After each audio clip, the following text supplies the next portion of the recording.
October 4th evening. It is 2023, and we've got a great guest here with me. His name is Will, and the brand is Incredible Histories on Twitter, on Instagram, and he's got a new book out, which is just packed full of the types of things that people in this audience really love, including myself, which is why we're really going to be doing it. So, I looked, everybody in the chat room who's left over are all mourning. 3/4 dead. The other 1/4 is mostly zombies. We are really just the last. It's the last of us right now. So huddle close, ladies and gentlemen, and take comfort in at least some comfort in the fact that at least we are here together. All right, so that's what we got going on tonight. Will from Incredible History. Great stuff, and I'm going to get a little bit more into him in just a little bit. I also want to say, and I'll say it again some point tonight. Tomorrow night we have Kim Russo on with us. She's a very well-known psychic medium, and boy, do I have a lot of things to ask. Got a lot of things to ask. You know, we talk to astrologers from time to time. What's going on in the stars? What kind of, what does that say about past happenings in history? But this is something different because I want to know exactly, with all of the remote viewing we do and things like that, the after-death communication we've been talking about lately, discourse about the afterlife, and then, of course, the fact that we're bubbling towards something, rumbling, roiling, boiling towards something right now. And I just want to know if there is anybody who's got anything really, really substantial on their radar. It can go anywhere tomorrow night. I'm very interested in talking to people like this. But I have a topic that has been stuck to the top of the forum on quitefrankly.tv that I'd like to call your attention to briefly. And that is, have you ever experienced an after-death communication from a loved one? That is a little bit of a topic that was coming in at the tail end of the show with Dr. Eben Alexander. We got a few of them in, but of course there's just so much more to explore. And since we cut that off short, figured, hey, well, this is a good way of incorporating that into another show, another format that is actually closely related and can still work. So get over to quitefrankly.tv, jump into the forum tab above, and if you haven't registered, it's free. All you need is an email address, and get into that. Get into that thread. It'd be great to have you there.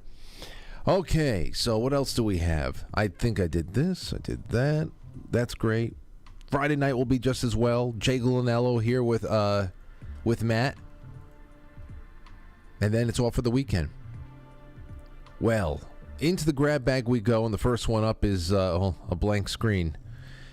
It's Kevin Spacey. He was rushed to the hospital fearing a heart attack at a film festival after going numb in one arm. You know, you can have... I'm not going to say anything. But a lot of things can break your way, mysteriously. And you just still can't predict the human heart. Which is scary enough. That goes for everybody. Anyhow, what is this? Kevin Spacey was rushed to the hospital fearing a heart attack after his arm went numb while he was attending a film festival. I wonder if that was his dominant arm, if you know what I mean. The Oscar-winning actor, 64, underwent an MRI scan after the scare during the 15th Tashkent International Film Festival in Uzbekistan. Star-studded event. And they said he was, I guess he's all right. They found no problem with his heart. It was just a normal numbing of the arm. Everything was normal. Arm just went numb for the hell of it. So, there's Kevin Spacey news. All right, here's another one that you might have seen. But we talked about this months ago, what was going on with Kat Von D. That she had gotten rid of all of her books on witchcraft and the occult and magic. And she was becoming a Christian. Kat Von D, very famous tattoo artist. Former tattoo artist Kat Von D has been baptized now a year after making dramatic lifestyle changes that included throwing out all of her books on witchcraft and the macabre. Taking to Instagram, Von D posted a video showing her baptism, captioning it with the cross. Quote, Catherine von Drachenberg, I hope that's what you say, upon your profession of the Lord Jesus Christ, in the obedience to his divine command, I baptize you, my sister, in the name of the Father, and the Son, and the Holy Spirit, the pastor said before submerging her into the water. Von D is seen wearing a white robe. Now, what's crazy about it is, I was watching this, and we watched a little bit of it this morning on the morning show. This is something we talked about on this show before, though, too. It looked like most of the people in the church there were like Goths, ex-Goth. Was it a congregation of Reformed Gothic? I don't know. But if this is as authentic a turnaround and a conversion as she says it is, I feel really good for her. And that's that. Some good news. There's some good news on the table. Now, as far as tables and desks and everything else, Nancy Pelosi, this is something that we heard about last night. Right after I got off the air is when I saw all the news that we had missed during the show, but it was too good of a show. I'm still getting amazing feedback from last night's show on the NPC phenomenon. It's one of those topics that is going to be very, very useful going into the future. It's a great tool to be able to assist you in evaluating the behavior of people around you. Really, really awesome show last night. And then when I heard about Nancy Pelosi apparently has not fully moved out of the speaker's office area, whatever, since getting the hell out of there earlier on in the year. And we saw this afterwards. Acting Speaker takes action against Nancy Pelosi, ordering her to give up privileged Capitol office. This is from WorldNet Daily. You probably found it somewhere else. Ex-House Speaker Nancy Pelosi, who lost the post when the GOP took majority in the U.S. House last election, has been ordered out of a privileged office in the Capitol. Many members of Congress have offices not in the Capitol, but in adjacent office complexes. But Pelosi, a Democrat, was allowed to remain in the privileged location when the Republican majority took over. And now, however, she's been told to vacate by acting House Speaker Patrick McHenry, a Republican from North Carolina. Daily Caller News Foundation reported the move came via email just after 8 Republicans voted to remove House Speaker Kevin McCarthy. Please vacate the space tomorrow. The room will be rekeyed. An email from the House Administration Committee to Pelosi staff said, according to a report. Now, apparently, because Pelosi is off performing some kind of a sacrifice in the honor of Dianne Feinstein, I think it was Hakeem Jeffries' staff was going out there and just going out to her office and just throwing things into bags and pulling it all out. And I'm saying to myself, what the hell's going on that this is the first time this is reported? Now, when it was first starting to get out, they were saying that Pelosi was actually in the speaker's office, her same office as before. But then it was saying it's privileged space next to it or whatever that is still abnormal for people to be there, especially once power has changed, and you know that the same concessions would not be made if it were the other way around. Okay, you'd have to purge. They would bring in the people with the sage brush, and they'd be burning incense and all that stuff to get all the neo-Nazi aura in the air out if a Republican were in there. But still, it's just crazy how this made news just now, because I haven't heard anything about it. And that's not even anything really that you can throw at Kevin McCarthy. Yeah, everybody must have known that she was in there. So, anyway, it must smell like vodka in that place. Don't light a match in that room. Whatever you do, do not light a match in that room. Everything must be soaked.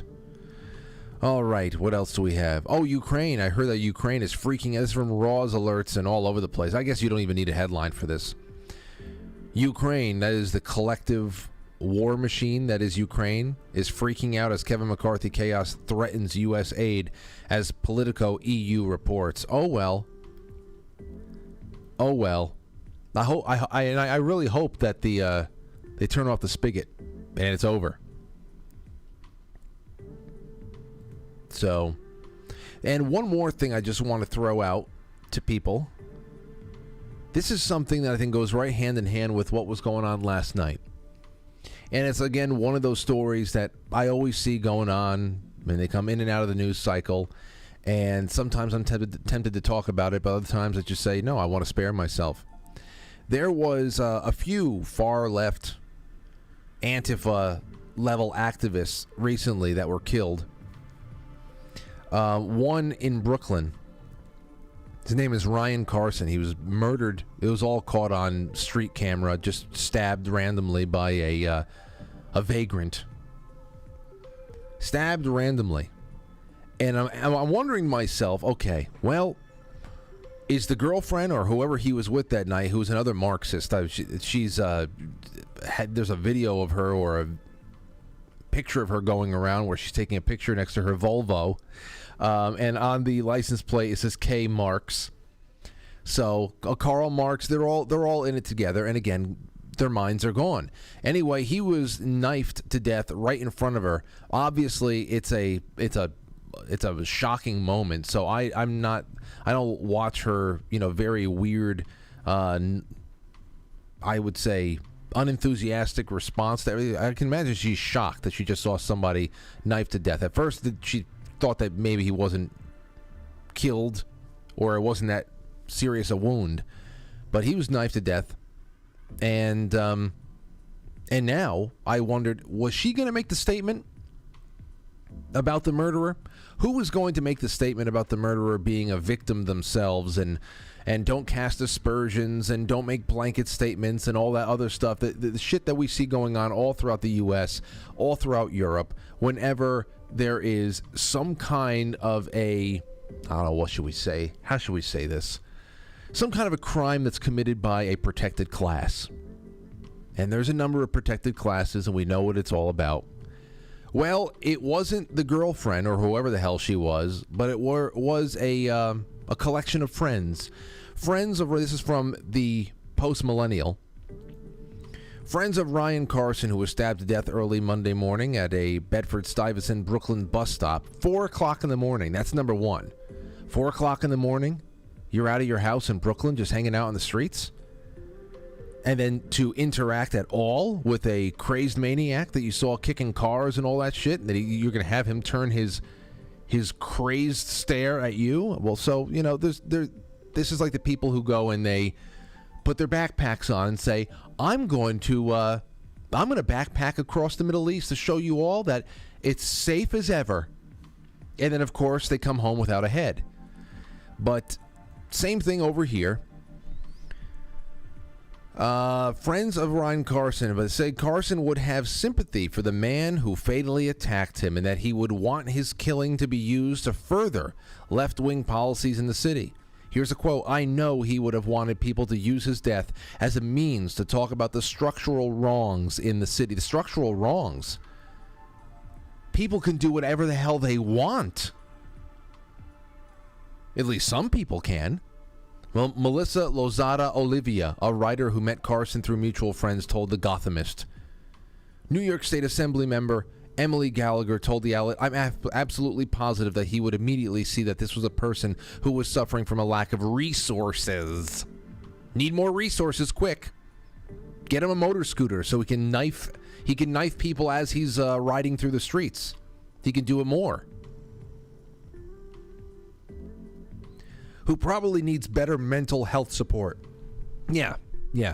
He needs 4 padded walls, never to be let out again. But you're not going to get that. Possibly housing, yeah. An insane asylum. Possibly drug support. When people like Assembly member Emily Gallagher say drug support, she means a clean crack pipe and a trustworthy source of more drugs. And then drug treatment, which again means more drugs just from us.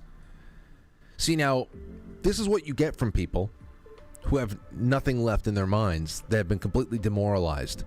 Now, had he been killed by one of those fabled neo-Nazis, would there be any reverence whatsoever for the animal killer's origin story or what might be going on? And no, and case settled. That's what it all comes down to. To these people, the biggest threat to the city and to people are the police, and that it encapsulates the NPC phenomenon. That's why I wanted to bring it up tonight, because once demoralization is complete, as we were reading over last night, no true information will ever move them. Ever. No revelation, not even the loss of their own lives. Okay? So don't expect anybody in positions of influence, especially in this area, in politics, local politics, regional, national, global. Don't expect any of them to care for your life in any legitimate way, shape, or form. Okay? You are more expendable than they already have been trained to see themselves. Think about what I just said there. They have been conditioned to see themselves as expendable. You, even more so. All right? If they don't even prioritize their own livelihoods, their own lives, their own health, then you know that out of spite, they're going to hate you more. So that's what I had to say there. And I'll leave you with the George Gurdjieff quote that I put in the thumbnail from last night. He was a philosopher from Armenia in the early 20th century. He said, a considerable percentage of the people we meet in the street are people who are empty inside. That is, they are actually already dead. It is fortunate for us that we do not see and do not know it. If we knew what number of people are actually dead and what number of people and what number of these people govern our lives, we should go mad with horror. And we just read little bits of something. You want to call that a eulogy? You want to call that some kind of, I don't know, little responses from people who do govern our lives, at least in local sense. And they're always thinking about how to expand that power. So say a prayer for everybody. Everybody in this situation. I think that's what John Paul Rice is really getting around to. That's all that there's left here. That's all that's really left. Got a lot of people calling in and leaving me messages and stuff about his call in particular last night. So if you missed last night's episode, go and catch up, because I'm sure that as we head into 2024, it's going to be very, very profound stuff to reach back to and reference. All right, with that, we'll be right back. We've got a wonderful guest showing up in a mere couple of minutes. I want to set the table for him right quick. Don't go nowhere.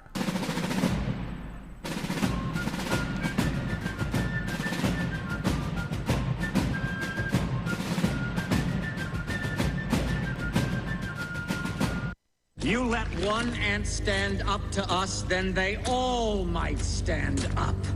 Those puny little ants outnumber us 100 to 1. And if they ever figure that out, there goes our way of life. It's not about food. It's about keeping those ants in line. That's why we're going back. Does anybody else want to stay? Let's ride!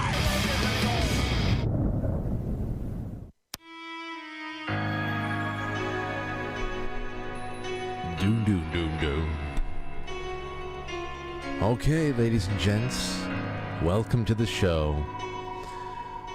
It's October after all. That's where we're getting comfy cozy as we usually do. I try to do this all year round, but there's just something about the sun already being down.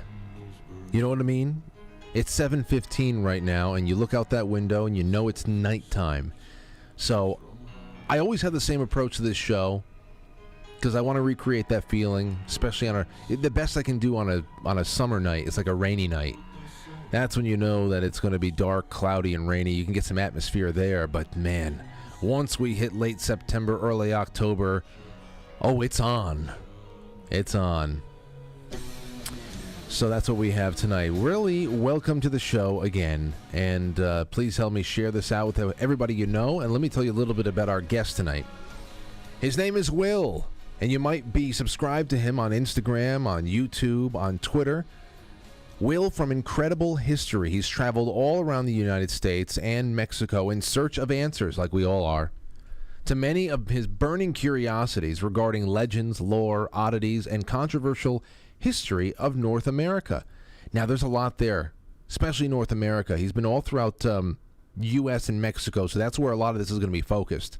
I will ask some questions that will maybe, I don't know, I want to get his opinions about how this may link to other parts of the world, because there's so much to be said about how much of this is actually interconnected and how much of a worldwide network of civilizations may have existed in the distant past, and how far into the past can we really actually reach. That's the big thing there. Anyway, his collective adventures helped compile the materials of his book that just came out. It's called Enigmatic North America Legends, Oddities, and Controversial History, which covers topics that range from unexplained ancient history all the way to the UFO phenomenon. We covered the NPC phenomenon last night, which is pretty much like UFOs, but people walking around on flat ground. Anyway, welcome to the show, Will. It's so great to have you on, man.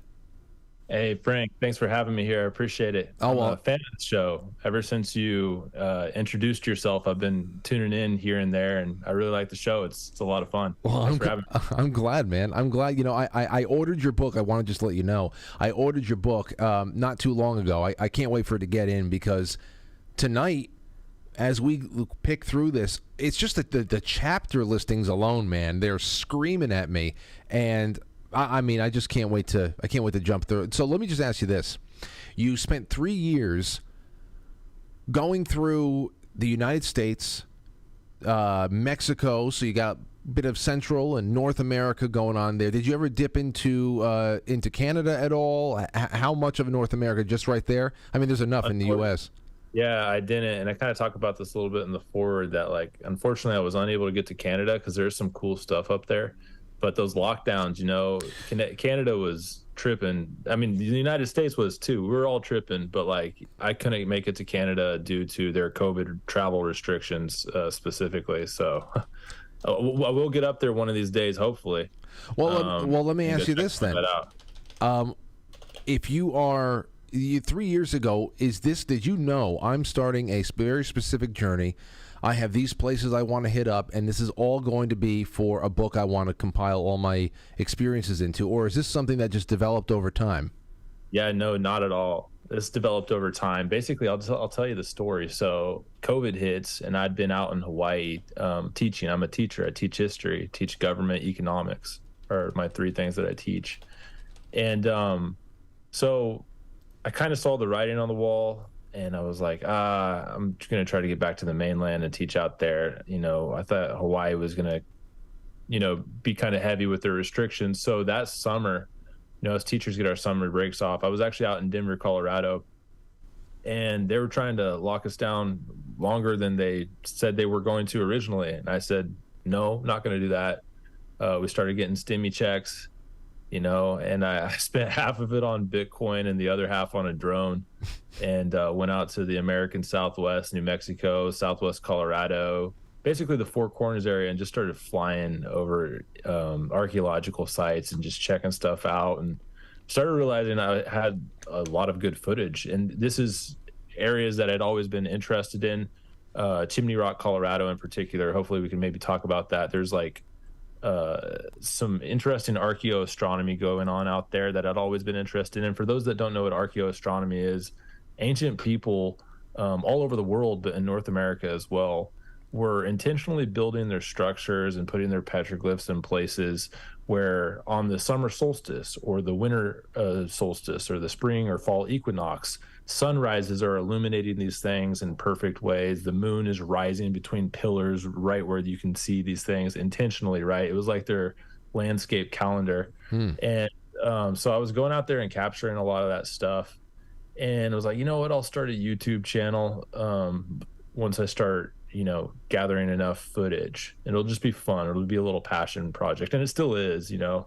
But I went out to the southeast after that, to all the mounds. I went and filmed Serpent Mound on the summer solstice and watched the perfect alignment. For those that don't know what Serpent Mound is, actually, let me just change my background real quick.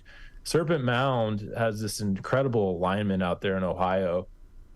Here's the serpent from above. I took this with my drone, and So I was just going out there and capturing these incredible sunsets that are aligning perfectly, like with the jaws of the serpent right here. You can read about this in Graham Hancock's book, America Before. It came out around that time, and I was reading that. So really, I was just kind of out there in the desert, kind of just trying to like escape the whole COVID situation. I wasn't trying to be in a city. I wasn't afraid of like, I was mainly concerned with the people and how people were reacting, to it. So I was just out there having fun, and then I started going to Mexico on my breaks, and I'd go out there and investigate weird sites that I had heard about, and started realizing that I had some incredible footage of areas that, people hadn't ever even heard of. There's a place called Huatlaco, maybe we can talk about. Well, Will, let me ask you. So you said you're a teacher. You're a government teacher. As far as archaeology goes, as you're starting to go out there and you're starting to just say, hey, there are these places I want to see. Some people, you don't have to be skilled or anything like that in a certain discipline of study to know that there's geographically there's just so much out there to see. Once you start collecting this stuff, when did your interest to go deeper in actually understanding the archaeological aspects of things and the ancient history, the cultural aspects of things really start to grow? So I'm reading a lot of the books as I'm even before this, for years I've read books. Graham Hancock's a big one. I know he's a controversial figure, and I actually don't agree with everything he has to say, but who does agree with everything anyone has to say? I love him. I love his imagination. I love the idea that there was a cyclical, like, human reset, that Atlantis was real. Maybe it wasn't as mythical or advanced as people think it was, and maybe it was, I don't know. But just the idea that there was a group of people that we have forgot about due to some cataclysmic event that sent humanity to their knees, and that we've basically been reshuffling the cards since then and trying to figure this out. It kind of makes sense to me, the stories from the Bible, the Hindu texts. I don't really know. That's a good question. I don't know what it exactly was. It's just a culmination of things. And eventually I was just I think I got a lot of footage here and a lot of stories to tell, my own journey. I had some pretty intrepid travel journeys down there and in America. And I was like, all right, I'm going to do a book. It'll be fun. We'll see how it goes. It's my first time writing a book. I don't identify as an author or anything, but I decided to put it out there. And then on my YouTube channel, quick plug if you don't mind, I'm actually, each chapter I'm doing an episode. So if you can't afford the book, go to my YouTube channel. I think I'm on episode 7. We'll be dropping next week, Ancient Chinese Petroglyphs in America. That's a pretty controversial one. Oh yeah.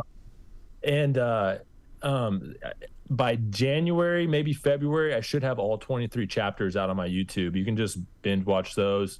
If you want to throw me a bone by buying the book later, that's cool. If not, just enjoy the show, because I'm doing each chapter as an episode on YouTube for free. That is incredible. And what I'll do is I'll grab all of those and we'll do marathons on Quite Frankly Network too after the show. After we go live at 9 o'clock when the show ends, we usually do after hours programming on the website. So I can start doing little marathons of your stuff there too, especially after tonight is all behind us. And I would love to have you back, because I'm looking at the table of contents again of your book, and there's no way in hell we could ever talk about all this in one night. This was a series of talks. Chapter 1 is the Montana megaliths and the stone nubs, natural or man-made. Now, we had Michael Collins of Wandering Wolf on the show a couple of months ago. He's actually going to be in studio on Tuesday, and this is exactly the subject that that he was talking about when I found him. So as far as the Sage Wall goes over there in Montana, now we've had people on that have made very, very confident statements that this is natural. It is not man-made. Of course, all of the seams and the cuts and the polygonal shapes of this stuff, it looks incredible. I don't know how it could be natural, but then again, I'm not a geologist.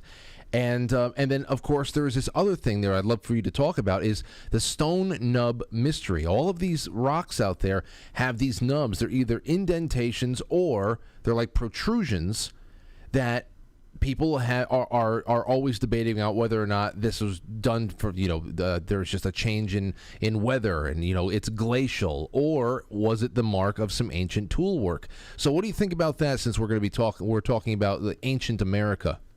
Yeah, that's chapter 1. Shout out to Michael Collins at Wandering Wolf Productions. He just announced that he's going to be having a baby soon. That's awesome. Absolutely. He's become a friend of mine throughout this whole thing, and he was like pivotal for that chapter 1. So I was actually going to do 22 chapters. I was like, let's publish this thing. And then I'd watched Michael's videos on the Montana megaliths and was like, okay, that's cool. It was like in the back of my head, you can't do everything, right? You can't do all the.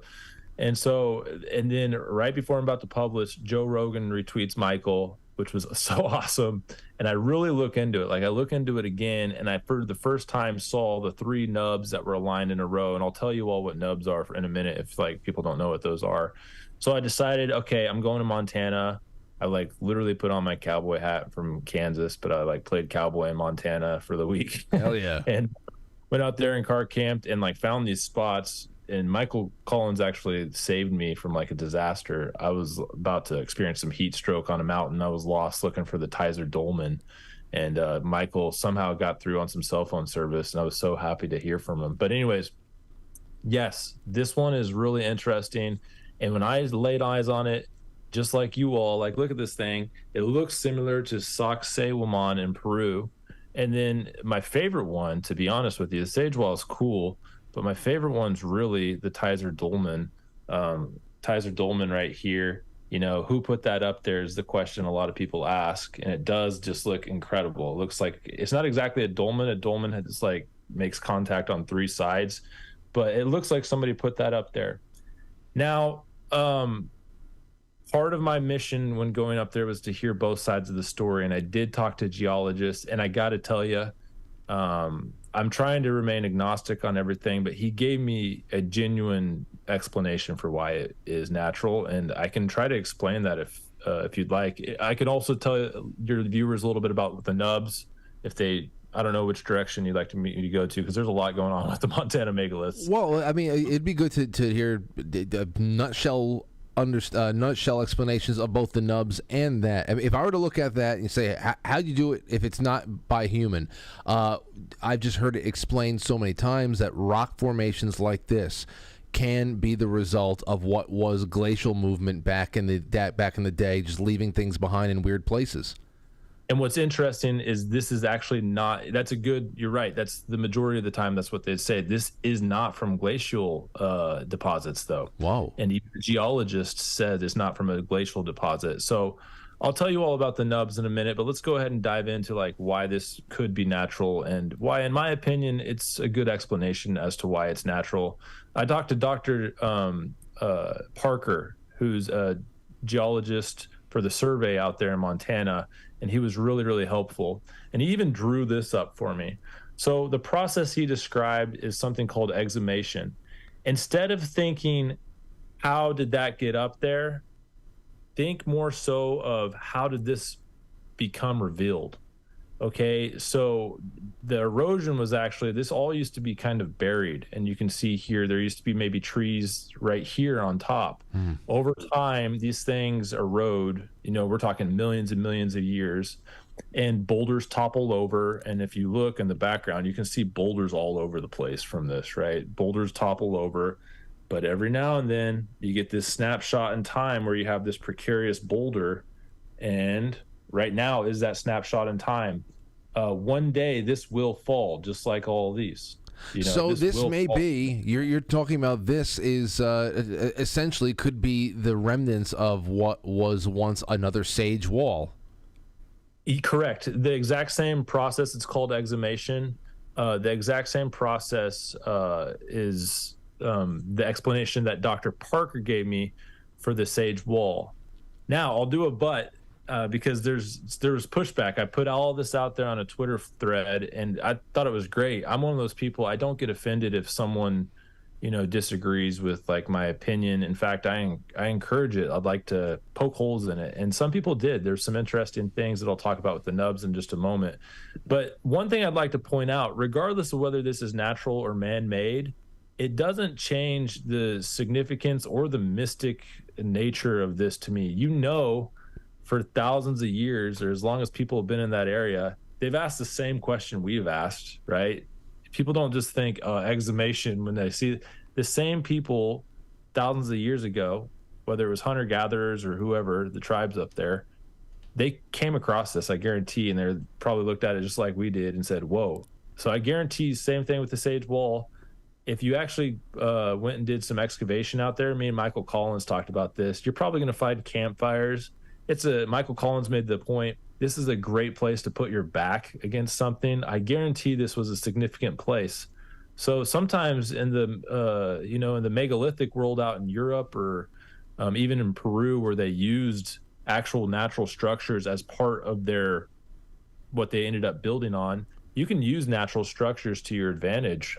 So there's all kinds of angles you can go with this that I still think, I didn't want the enthusiasm for the sites to be ruined with my video. Right. Yeah. But I also wanted the truth. And I thought that Dr. Parker did a decent job. Now, there's other anomalies out there that I'm not exactly familiar with that Michael Collins is working hard on right now. So I would stay tuned with Michael Collins of Wandering Wolf Productions on this, because he actually found a lot more than I did at the Sage Wall. I got about an hour out there. I think Michael spent some real time out there. He found some interesting things. So I would encourage you all to do that. The other thing is, I wish I had a picture of this up right now, but those nubs that we were talking about, what really got me intrigued out there is there's these 3 nubs in a line out at the Tyser Dolmen. And I found this out through Michael Collins. And shout out to Julie Ryder. I apologize if I'm getting that wrong. MontanaMegaliths.com. She's the one that kind of first brought this to the attention of a lot of us. She has her own theories that I don't necessarily subscribe to, but shout out to her. Go check out that website, MontanaMegaliths.com. And Dr. Parker explained that those nubs, because they look like they've almost been created. Yeah. And if you go down to Peru or really any place, Asia, Europe, there's this stone nub mystery. People can't figure out why all of these nubs are all at these megalithic sites throughout the world. Some people think they were maybe used as a leverage tool to help them, move. Some people think they're like a language. Shout out to the Stone Nub language on Twitter. That it's like some type of braille or hidden code. I'm not sure what the nubs are, but Dr. Parker explained to me that the ones in Montana are actually xenolithic enclaves, and that he sees them all the time. He's a rock climber, and that this is a natural phenomenon. Mm-hmm. Basically, you have a piece of granite, and inside that granite is a harder piece of granite or maybe another type of rock. And so over time, that harder piece is going to erode slower, and you're going to get this protrusion. Now, other people online have pushed back and they said xenolithic enclaves don't have the same structure and the same feel or look to it as the actual rock itself.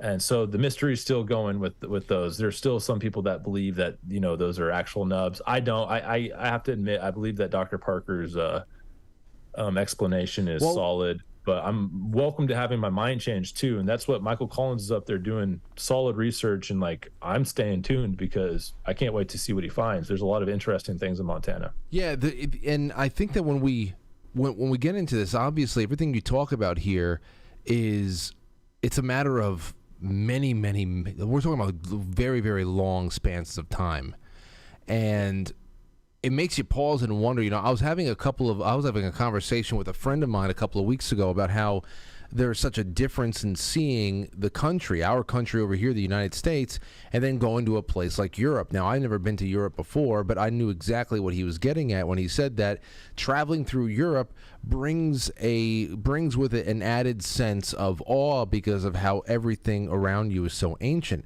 that you can feel thousands of years of human activity around you because you are, in many cases, going about your day surrounded by the ruins of a very visible, still ancient world. And that in comparison, America is still in its infancy. But is it really?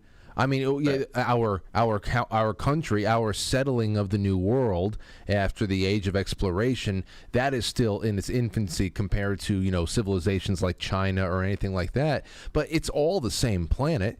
It's all. Everything is just as ancient. So the real question is, what has been left behind here and by whom?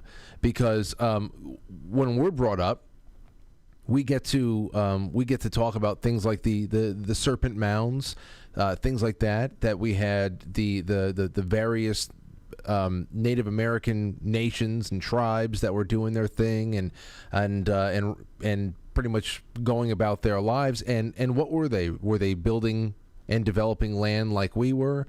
Was everything that they had left behind a lot easier to just erase and be lost to time? We know that there's a lot more sturdier standing structures in Central and South America, the ziggurats and temples and the remnants of those large empires. But what are we, when we talk about ancient America, usually we're talking about debates of whether or not this wall in Montana was anything else, because it's so rare for us to say, oh, look, this is the base of, this is Stonehenge, this is the Colosseum, this over here is 1,500 years old. It's so hard for us to jump on that. What we do have is a lot of rumor and a lot of myth. For example, hieroglyphics. Can you tell us about all of the rumors and the stories of Egyptian hieroglyphics in the Grand Canyon, or Celtic languages, or something that looks like Celtic languages left behind? I've heard of pyramid structures found in the Rocky Mountains, things that are always just myth. Whereas we can find the Circus Maximus in Italy. What can you tell us about the things that are just surrounded by lore? Yeah, for sure. Before I get into that, I also like to say that, a lot of those structures, sometimes we like to think of, oh, this survived the test of time, therefore these people were, like these incredible engineers. And they were, the Mayans, all of them. But if you were, let's say, a small civilization out in the American Southwest, and you had your supplies were unlimited adobe, just because over the vast, amounts of time that you've abandoned it, that it eventually decays and goes away, doesn't necessarily mean that, like, you were any less advanced than maybe like the Maya down south, right? In fact, if you look at like the American Southwest, they were playing the same ball games. They had parrots. They had the same rituals. They were drinking chocolate. They were doing all these things that the Mesoamericans were doing. But we just kind of don't see a lot of their structures, and the ones we do, they're like kind of went away, right, because rain happens. And my point on this is, it's the same thing with people that use wood or anything else that could kind of just scatter away after time, right? So we don't know what was going on in North America because it doesn't appear that there was too many, if any at all, like megalithic societies before, at least within the last ice age, or who knows before then. So, but then as for your other questions, like the Egyptian artifacts in the Grand Canyon, that's a fun one, right?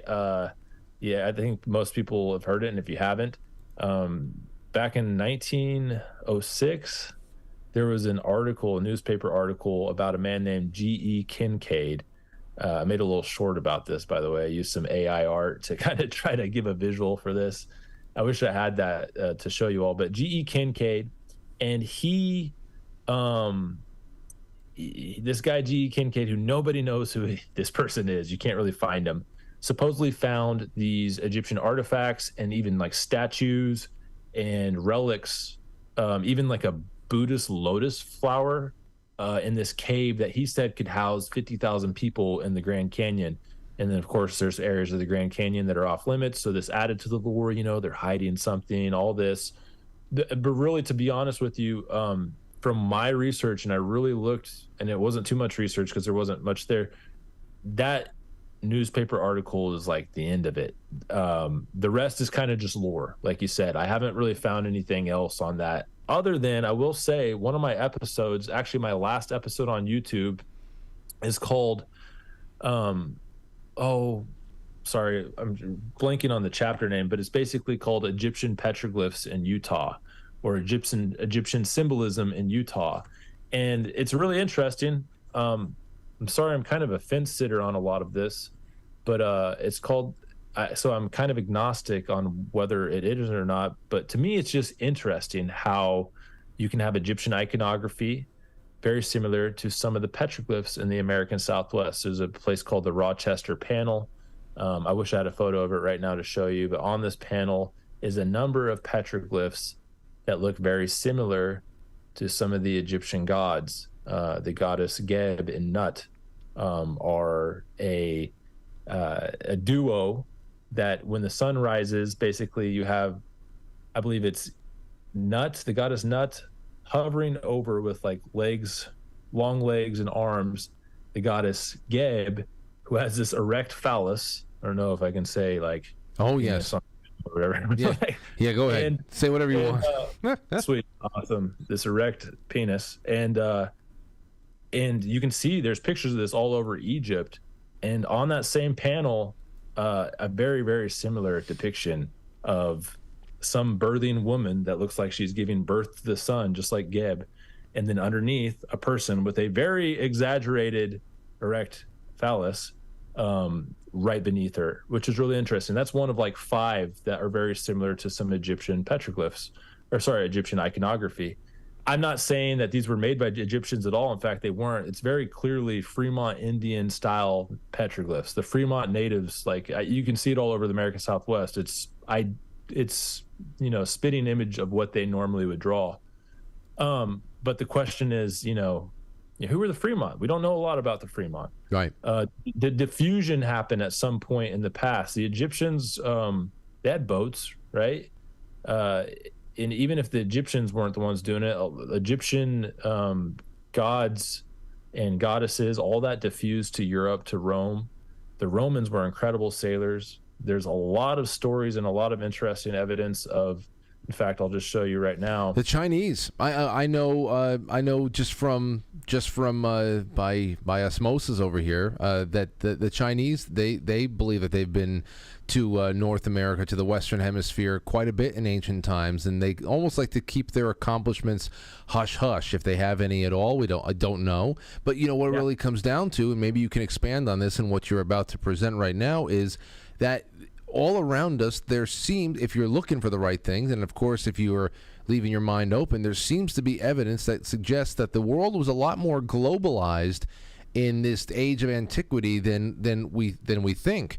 That perhaps the Eastern Hemisphere discovering the Western Hemisphere was just a rediscovery, and who knows where it goes from that, because like you said, Egyptians in the Grand Canyon, pyramids in the Rockies, what seems to be Hebrew language here and there. I've heard it all. The Roman head in Texas, or I mean, there's just so many questions, and all of them have been subject of very enthralling conversation over the years. But still, and controversy. Yeah, I love it. I mean, there needs to be some kind of communication. If you go far back enough, there's got to be something that some knowledge that everybody is sharing. Just because of how, I mean, obviously, wherever you are in the world, you're seeing the stars, and after for a certain time, this has to be something that is very. It's essential for a budding civilization to take note of what's going on above them. So perhaps to see some synchronicity between isolated civilizations at the time on different continents to be doing things in accordance to what's above them, that can create some synchronicity there too. But the way the style of construction of these ziggurats and in places like Cambodia and South America, and it's just crazy. It's crazy to see construction style mimicked as well sometimes. Yeah, and so what it comes down to is this great debate on isolationism versus diffusion. And isolationist is really the predominant theory in archaeology today, which is that any maybe coincidences you see are developed in isolation because it's human nature. And I do subscribe to that. That makes sense, right? Like if people are tripping mushrooms in Colorado, and then they're also tripping mushrooms out in Europe, You know, like the same experience is probably, I mean, a lot of it's set and setting, but it's still psilocybin. Like a lot of the same things might be coming up, right? If they're looking at the stars and they're seeing patterns in the constellations and they're, you know, their minds are starting to wander, you know, of these like mythic gods or whatever that they're making out of them, or maybe I'm actually not giving them enough credit. They're really looking at the stars and they're seeing and they're understanding exactly what's going on up there. Well, the same people over in Europe can see the same thing, right? In Africa and Asia. So that does make sense. However, I do think diffusion is part of this too, more than people would like to maybe acknowledge. And I don't know if it was totally a global trading civilization, but there might have been small epochs where that was the case, right? There's like some people think that they were mining copper, that the Romans and the Byzantines and the Phoenicians were all mining copper in like Michigan. You know, others would argue, hey, it's racist to say that, you know, Native Americans weren't doing all this on their own. And for me, I'm just like, I get really annoyed with that because no one's saying that. No one's taking anything away from Native Americans. In fact, I have a lot of stuff in my book that just is like, it's jaw dropping at some of the archaeoastronomy that the Native Americans were up to. But it's not, there's nothing wrong with asking questions. You were talking about, you know, something that maybe, and this is a controversial one. I've been getting heat on this on my Instagram, but something that everyone across the world all kind of, you know, had in common at one time. Well, we can talk about the Celtic Ogham, the supposed Celtic Ogham out in Colorado, Oklahoma, West Virginia, really all over kind of North America. There's even some people that think it's in Mexico. Ogham isn't, some people will correct me. They'll say it's Ogham. You don't say the G.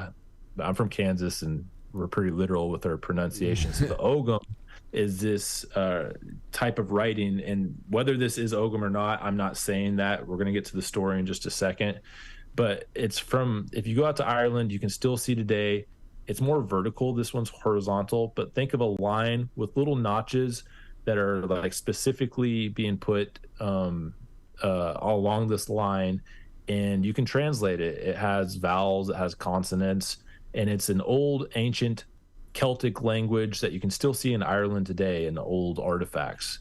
A lot of people think it was created by the Druids to try to keep their like pagan rituals secret from the Romans during Roman occupation.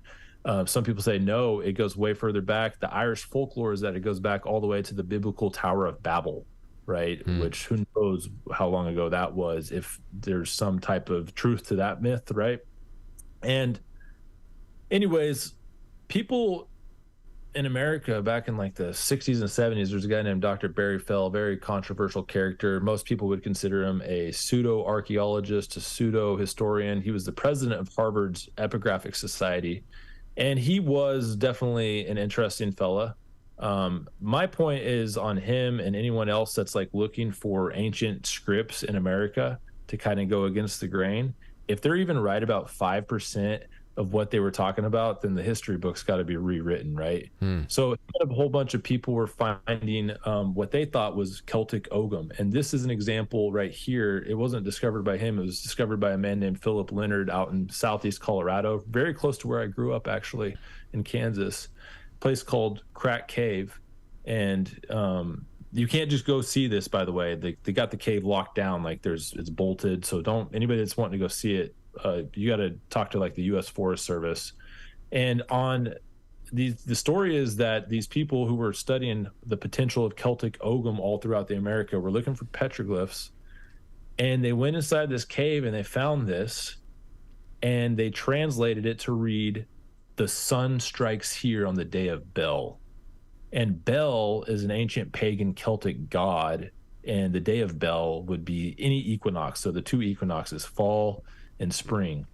And when they discovered this, they were still several months away from the equinox. And for the people that don't know, the equinox is basically the midway point between these two solstices. So the spring equinox is the last day of winter and the first day of spring. The fall equinox is the last day of summer and the first day of fall. In ancient times, this was extremely celebrated. The story I read from the authors themselves, and so it's one of those things like you just have to, do you believe them or not, right? So I'm just telling the story here, is that they waited that 2 or 3, I can't remember how many months they waited. They waited for the equinox, and sure enough, morning of, I took this photo. I took a time lapse. I have a full video documentary on this. Morning of, on the petroglyph that they supposedly translated as the sun strikes here on the day of Bel, the sun perfectly illuminates at sunset, the moment of sunset. Like the moment of sunset, this entire thing lights up, like frames it. Any area that's been carved is basically illuminated by sun right here. And I mean, that's a true story, that's mind-blowing. Now, are they telling the truth on that? Did they already see that this was just some archaeoastronomy marker, and then they just added their own translation to it later? I don't know. But still, even if it's a marker, you're talking about, this is still Celtic language you're talking about, or something related. It's because it's again why the presence in that particular part of the world is crazy. I mean, that's a crazy thing to think about. So here's what I would say. Okay, there's like a trilemma, maybe a quadlemma here. So let's just say that let's say for a moment that this isn't Celtic Ogham. If this isn't Celtic Ogham, that's amazing. The Native Americans, are known to be able to do archaeoastronomy with petroglyphs. There's plenty. In fact, there's just endless amounts of it. And so this is an amazing example of that. The second thing would be, just because maybe they did translate this, but maybe this is just an American branch of Ogham. It doesn't necessarily mean Celtic people carved it. It's very possible that Celts or some type of ancestor from way back when got blown over on a ship or something, came over here, integrated themselves with the Native Americans, taught their ways. Over time, it was lost. Instead of writing the Celtic Ogham vertically like they do in Ireland, they wrote it horizontally here. It's not exactly the same. I don't know Ogham myself. I don't know how to look at it. So this is kind of just the story you hear. They were convinced that this is a version of Ogham. Another possibility is that maybe there's sub branches of a much older script that you had in Europe develop its own way and in America develop its own way from some other time, right? Call it a previous epic where there was a worldwide, knowledge of one another. And I do need to mention, here's the pushback on this, is that the American Ogham, according to even the proponents, supposedly doesn't have vowels, where the Irish Ogham mostly has vowels. And so there's a whole bunch of stuff that we could get in the weeds on. But this is an example for you of, if there is some sort of a greater connectivity to across the world that we otherwise didn't think was possible, the isolationism and all that stuff, that this would be an example of diffusion. Possibly. And I don't necessarily mean diffusion as in like Celts sailed up the river and they came to Colorado and carved this, but just something that over generations and generations evolved into its own thing, that it was still somewhat translatable, despite maybe hundreds, maybe 1,000 years of being separated from whenever it was brought over here. Or maybe the opposite, maybe from America to the Celts, right? Who knows? But I remain agnostic on it, just because a lot of people, at the end of the day, a lot of things, here's the isolation argument. The translation was BS maybe, and I'm not saying it is. If anybody's watching that was involved in that translation, I'm just giving the devil's advocate. The translation was BS maybe, and you just have markings on the wall. All humans all across the world use markings on the wall to tally things, right? It's very possible. This is very interesting, though. I don't know if people can see it or how well they can see it. I have a video on this where I truly try to look at both sides of the story. It's called "Did Celtics Sell to America? Is This Celtic Ogham?" on my YouTube channel. And it's probably like 10-minute video. I try to really get down to it. And I go to 3 different Celtic Ogham sites and I use time-lapse photography to capture it. It's pretty cool. I'm actually pretty proud of that work, just because I had to really plan to make it happen. And I got the shots and I tell the story, and I'll let you all decide. Because to be honest with you, I'm kind of a fence sitter on a lot of this stuff in my book. It's just fun. Like, this is fun, right? Like, and sometimes I do get upset when people are so confident in their theory, whether it's a proponent or a skeptic. You know, some skeptics will immediately just blame some poor individual of being the perpetrator of a hoax. And it's like, well, you've just, you know, labeled them as a hoaxer for the rest of their lives, and you have no evidence for it. And the same thing for proponents, you know, that are saying this absolutely 100% is Celtic Ogham. I don't know, you know, I don't know if it is. It's a very interesting story, though. And if it's true that this was translated before they saw it illuminate, that's pretty spectacular. Right. And then, you know, that it is very, it would be very elaborate. I guess I was going to say, is there any way that somebody can date what has been etched into the side of the stone? And I see you shaking your head already. I guess let me ask you this question that's going to expand into something bigger then. Is there any reliable method of dating relics and things like that? I mean, I've heard we grew up hearing about carbon dating being this miraculous thing. That, this has been carbon dated, so we knew that it was real. And that used to carry so much weight, at least when I was younger. Now, more often than not, carbon dating is measured on a range from unreliable to total crap. So what do you? How do you even date things like this with what little we have? There's multiple ways to try to do it. In this case, there's no patina. Patina is like a sunburn on a rock, because this is in a cave. So this would be like, I don't think it'd be possible to do here. Other than if it was like super recent, you could probably see that there was like almost no weathering, and you could see, you know, weather, and that's not the case here. There's definitely weathering. Now, this is sandstone. So a glyph on a sandstone is not going to last forever, right? Like it would be in granite. So there are ways, right, to kind of try to understand a little bit, but like to get an exact date, nah, not really. In carbon dating, you can't necessarily carbon date rocks. You can use something called like fission track dating on like layers of ash, and uranium series datings probably are a little more accurate. I know that some petroglyph people are able to find dates based on like the patina, which is like that sunburn on the rock. I don't know exactly how. Scott Walter from America Unearthed is working with the Kensington runestone, which is a runic Viking like inscription up in Minnesota. And he has some specific ways that he looks at like the micas within a stone, but once again, this is sandstone, so I don't think you could do that.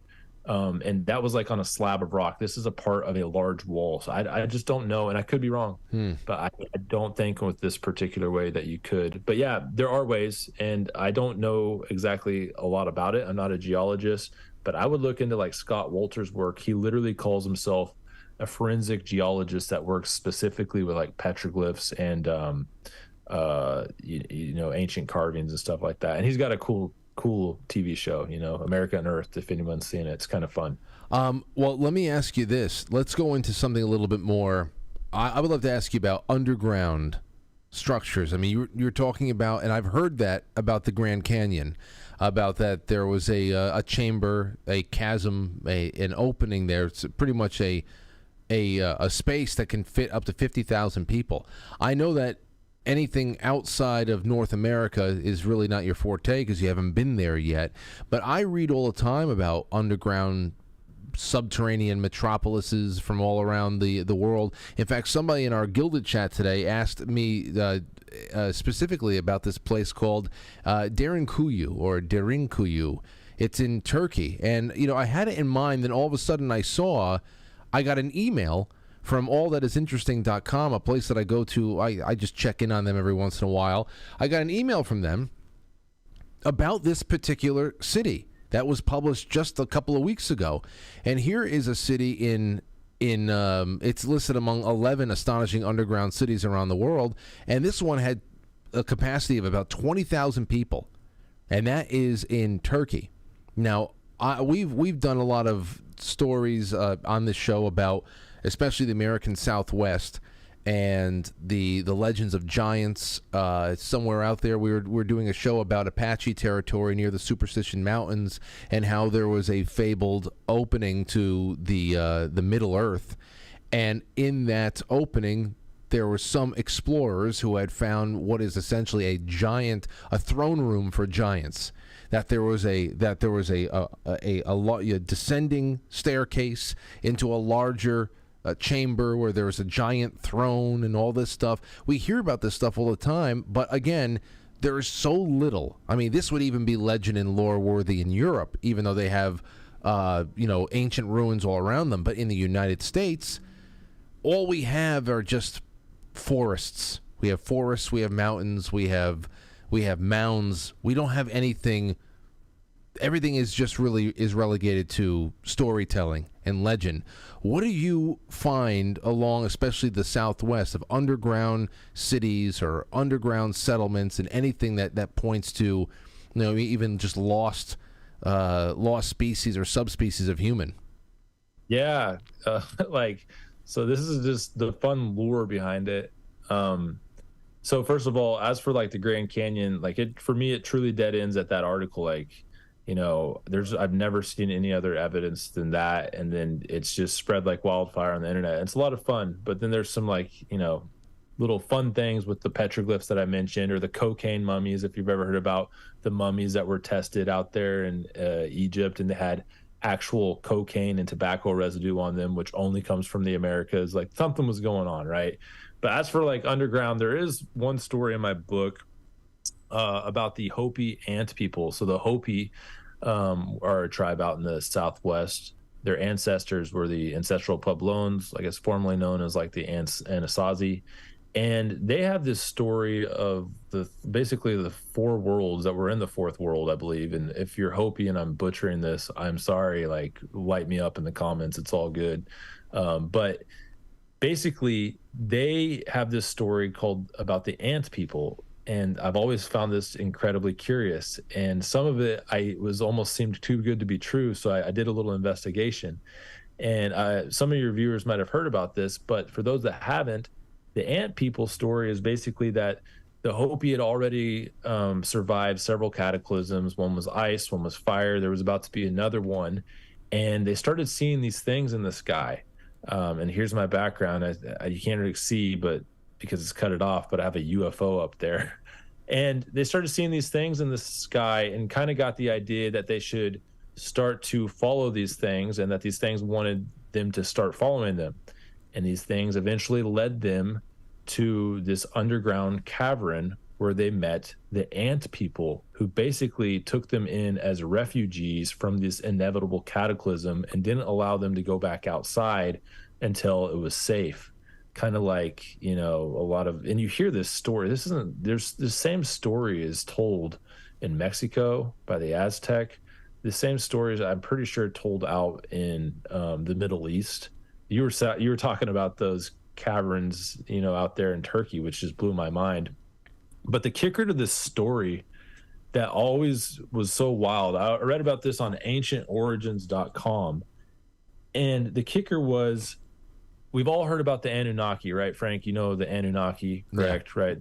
Basically these beings that were coming every so often, and kind of helping develop humans, maybe even were genetically manipulating lower primates and creating us, whether you all believe that or not, I don't know. I don't know what I believe on that, but that's the story.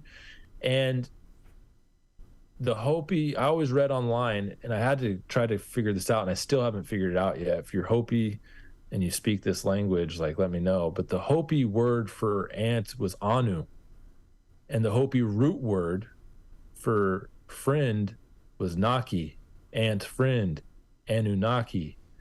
And this just blew my mind when I read this. So I ended up calling the Hopi cultural center and just asking them, hey, is it true that Anu means ant? And they confirmed that. I was like, what about Naki? The word Naki, is that really the root word? And I'm not a linguist, so I don't even know what that means, root word. Is that really the root word for friend? And she kind of was unsure, and she's like, well, there's something called Nakuatzin, Nakwatsin that maybe means with friends, but it's spelled differently, and she didn't really know how to spell it.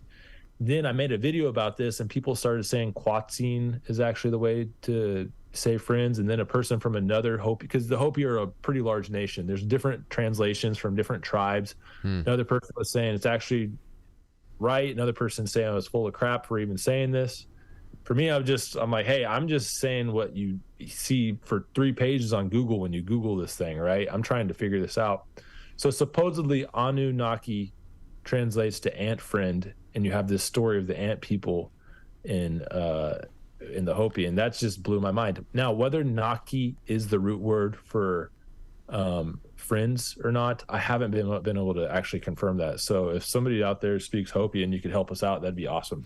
I talk about that in the book a little bit. I'm like, hey, I don't know if this is true. Well, that's the reason why, and I can't wait to get this book in my possession, because it's one of those things where it's a perfect coffee table book for people like us to just flip open at any point, and there's just something interesting to ponder.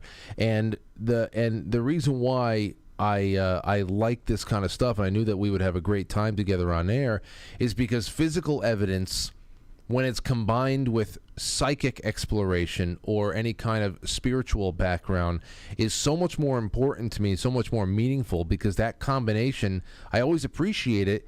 As we know from time to time, for as secular a society as we fancy ourselves, there is always something spiritual driving us.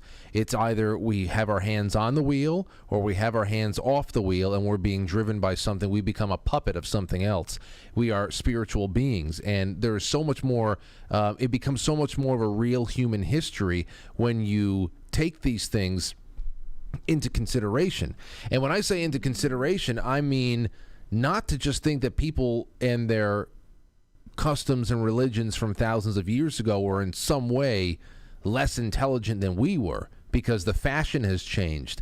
Because obviously you have to, at least the elites in society have to be very, very mathematically talented to be able to build what they built and have it be in such direct alignment with the stars above. And that takes incredible amount of calculating. So I don't ever look at ancient peoples as wholesale unintelligent just because they lived thousands of years ago and we have Netflix now.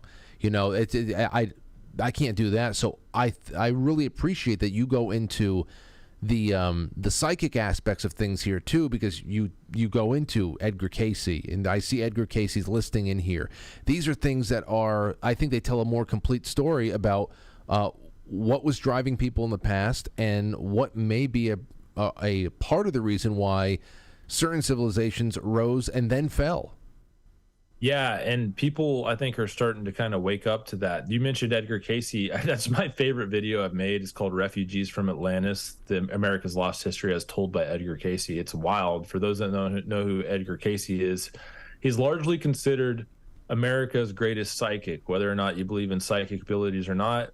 A lot of people did, and a lot of people, including, I believe, President, who was it? President Wilson, Woodrow Wilson, is reported to have used Edgar Cayce for health readings.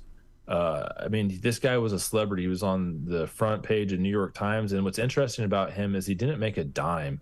Like, he didn't make any money doing this. He kind of just did it. Like, he was a very virtuous man. Anyway, somebody eventually asked him about like ancient civilizations in Atlantis, and he starts talking about how the Hall of Records are in Egypt, Bimini Island, and someplace out in basically Guatemala that was being uncovered at the time, and ended up being this place called Piedras Negras. I didn't drive it, but I took a 7-hour round trip boat ride through like crocodile infested waters to go to this place and film this video, which just recently blew up. I was so happy. I made this incredible like hour-long documentary. I don't mean to call it incredible, but I loved it. It was just fun, right? It was like one of my favorite memories. And over a year, it got like 10,000 views. And within the last 2 weeks, that thing has gotten like 170,000 views. I don't know what happened. Like, YouTube just started showing it to people. So if you want to go check that out, that's actually my favorite chapter in the book. It's Refugees from Atlantis, but it's a wild rabbit hole that I don't know if we have time to get in today. I kind of wanted to talk to you about Chimney Rock, Colorado, because it had to deal with a lot with what you just said about how ancients were just as smart, if not smarter than us in many ways. Okay, go into that. We can save Atlantis for some other time. We don't have to. We only. Let's go into that, and maybe that's where we can start winding down tonight's show, because I see this developing into a series of talks over time. So don't try to fit it all in, man. We're good. Yeah, totally. And sorry if I cut off Atlantis there. That'd be fun to talk to too, but that might take an hour. Like, it's a wild story. It's all good. This one I can tell really quick. This chapter is called Ancient Astronomers and the Silicon Valley Bank Collapse. The Moon and the Stars Control the Economy, which is like a very long title. I'm very well aware of that, but I wanted to really kind of paint the picture for what we're getting into. I don't know if you recall the Silicon Valley Bank collapse that had happened about back in March. Yeah. The largest bank in California, in one of the largest banks in the world, one of the, that's been responsible for a lot of the investing out venture capital. Exactly. Just collapsed. And for me, when I saw this, I was like, whoa. I made a video 1 year prior about ancient archaeoastronomy, in particular at Chimney Rock, Colorado, and how it correlates to what many people follow today in the stock market of our own boom and bust credit bust cycles of like this 18.6 year cycle. So basically what you're looking at here is Chimney Rock, Colorado. This was in 2007. And every 18.6 years is something called the lunar standstill. And we're actually just entered it right now. The last one was in 2007 or 2006, 2007. They last for about 2.5, I can't remember exactly, 2.5, 3 years. And basically it's this visual phenomenon where the cycles of the moon basically kind of start to go backwards, and they go a different way. And it creates this really interesting phenomenon for a while where it almost looks like the moon is standing still. Hard to explain, but you can kind of look up what lunar standstill means. Anyways, every 18.6 years, they realized they were building on this great house that exists here at Chimney Rock, Colorado. So overlooking this great house high up is one of the most incredible ancient sites in all of North America. I took this with my drone right here. This is Chimney Rock, Colorado, and you can see the two spires right here. This two, I guess, chimneys right there. Yep. And the archaeologists were saying, man, every 18 years they were building here, because you can get really accurate dates on tree rings. They use a lot of trees to build these sites. They're not just made of bricks. They were using wood as well. And somebody goes, I guarantee you that has something to do with the lunar standstill. We know this already happens at other ancient sites. Why not here? And they made a prediction. I think his name was Jim Malville, made a prediction that during the lunar standstill, periodically, like more than once, anytime there was a full moon, periodically, that you'd see it rising between the pillars at Chimney Rock, Colorado. And sure enough, that's what happened. This is from 2007, and it's happening right now, and it's going to happen for the next couple of years. Well, and I wish I could have this chart to pull up. That's really interesting, because you're like, why were they doing that? Well, a lot of people, they were looking up at the stars for their own boom and bust cycles, right? Crop cycles, famine, all these things that they followed. And it's interesting because there was a guy named W.D. Gann back in the 1900s. Anybody that like trades stocks or anything like that, maybe was familiar with the name W.D. Gann. This is basically like astrology for stock market gurus. And even the great Ray Dalio kind of follows something similar, and I'll talk about that in a second. But every 18.6 years, he basically said there was this boom and bust credit cycle that correlated with the lunar standstill. And sure enough, he made this thing in the early 1900s, this chart that just extrapolates out. You can extrapolate it out for as long as you want. And it predicts the Great Depression. It kind of basically predicts the World War II market shakeups. Eventually, you fast forward, it predicts the Asian financial crisis in like the 80s. I can't remember when that was.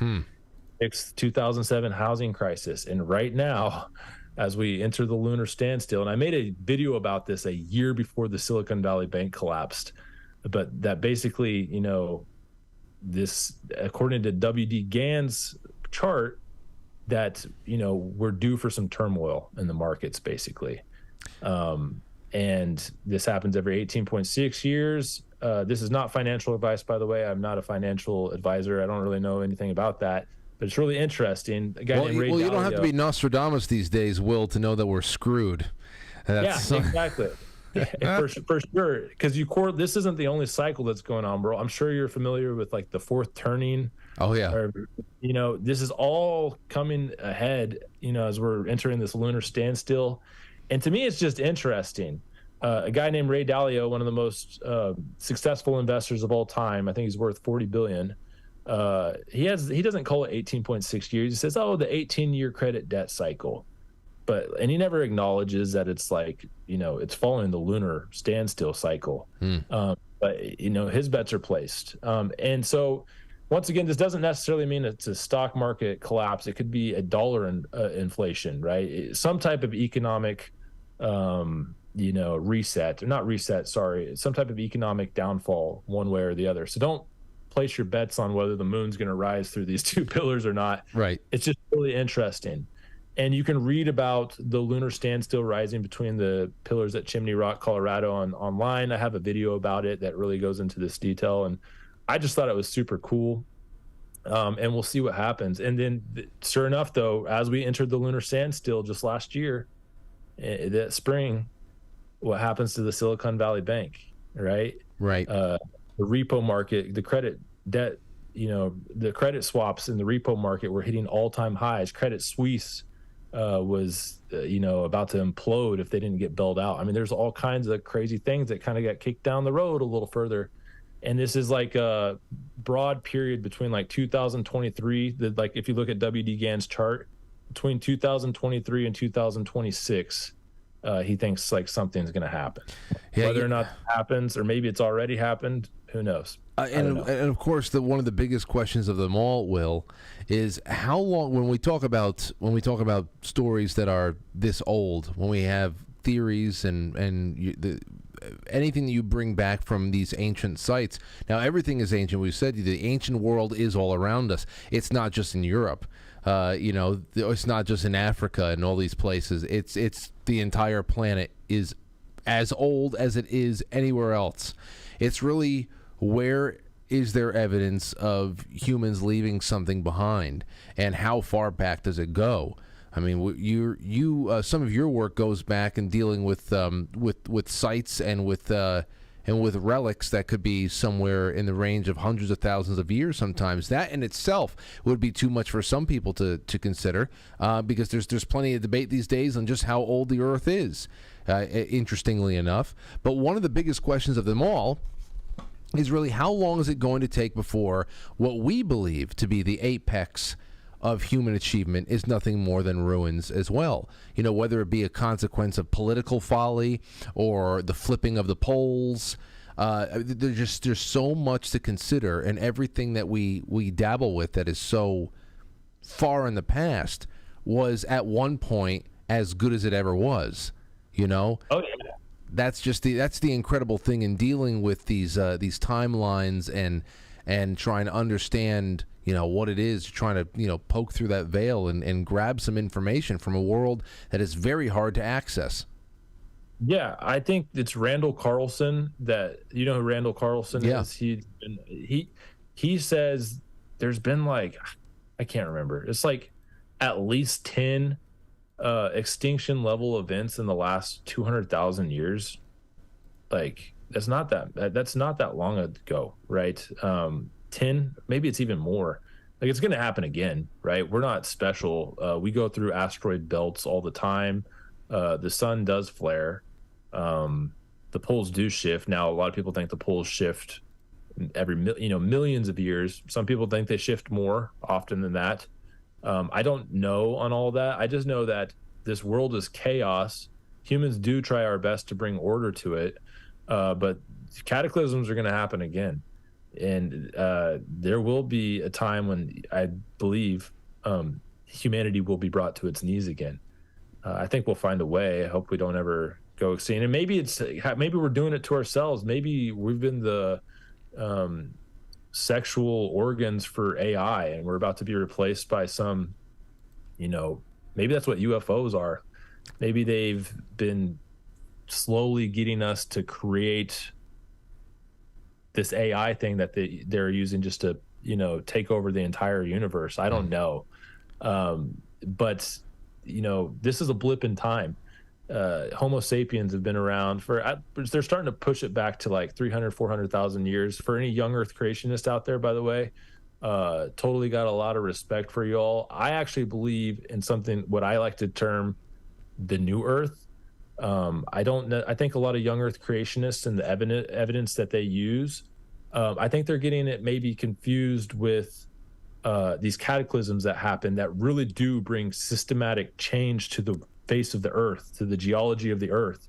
You know, a lot of young Earth creationists think that the Earth is 6,000 years. Some think it's 12,000 years. Well, there's decent evidence that there was cataclysms happening 6,000 and 12,000 years ago, right? If you've ever heard of like the Taurid meteor shower, there's all kinds of stuff that was happening that could have displaced the geology to make it seem like that. And for anybody that is a young Earth creationist out there, if I'm wrong about that, let me know. I'm always open-minded. Holler at me. I want to hear it. But yeah, all that stuff can happen again, and it will happen again. And in my opinion, I don't know if there's much we can do about it other than maybe get right with God, right? So. Oh yeah. Well, let me ask you then about that cyclical great reset. You want to talk about the greatest of resets? That is what you're referencing right there. Have you looked into any of the theories about where the Garden of Eden actually was? Some people say it was in Iraq, Iran, so that whole area, like Mesopotamia. But there are even those who theorize that it was in Florida or in Missouri. What do you think about that? I don't know. Is it the man? I might get laughed at for this. Is it the Mormons that believe that it's Missouri? Well, probably. I don't know too much about. I just know that there are some people who believe that possible locations for Eden is in here. Yeah. So first of all, I do consider myself like a Christian in like a very cultural way, but I don't know how much of the Old Testament I take as like literal translations. Some of it probably is. Like there's probably some of the stories are like real translations, and also it's translations through their worldview and their ethos, right, compared to ours, which is completely maybe even diminished compared to theirs. So there's a lot of things that are lost in translation. So the Garden of Eden, for all I know, could be a metaphor. You know, I'm not exactly sure on that. And you know, is the Garden of Eden talking about a story of like the new world, like I was talking post cataclysm, or is it talking literally about the first humans? Is it talking about some type of, you know, genetic manipulation that happened to us? I don't know. That's a good question. I really truly don't know. But I've heard those stories. I've heard, and I believe it's the Mormon Church, if I'm correct, or at least part of them that thought or thinks that Missouri was the Garden of Eden. Was the place? Okay, sounds good. Sounds good. Yeah, because I know. I didn't know. It could be, very well could be the Mormons, but I knew that there was Florida and I knew that there was Missouri. I know. Yeah, definitely.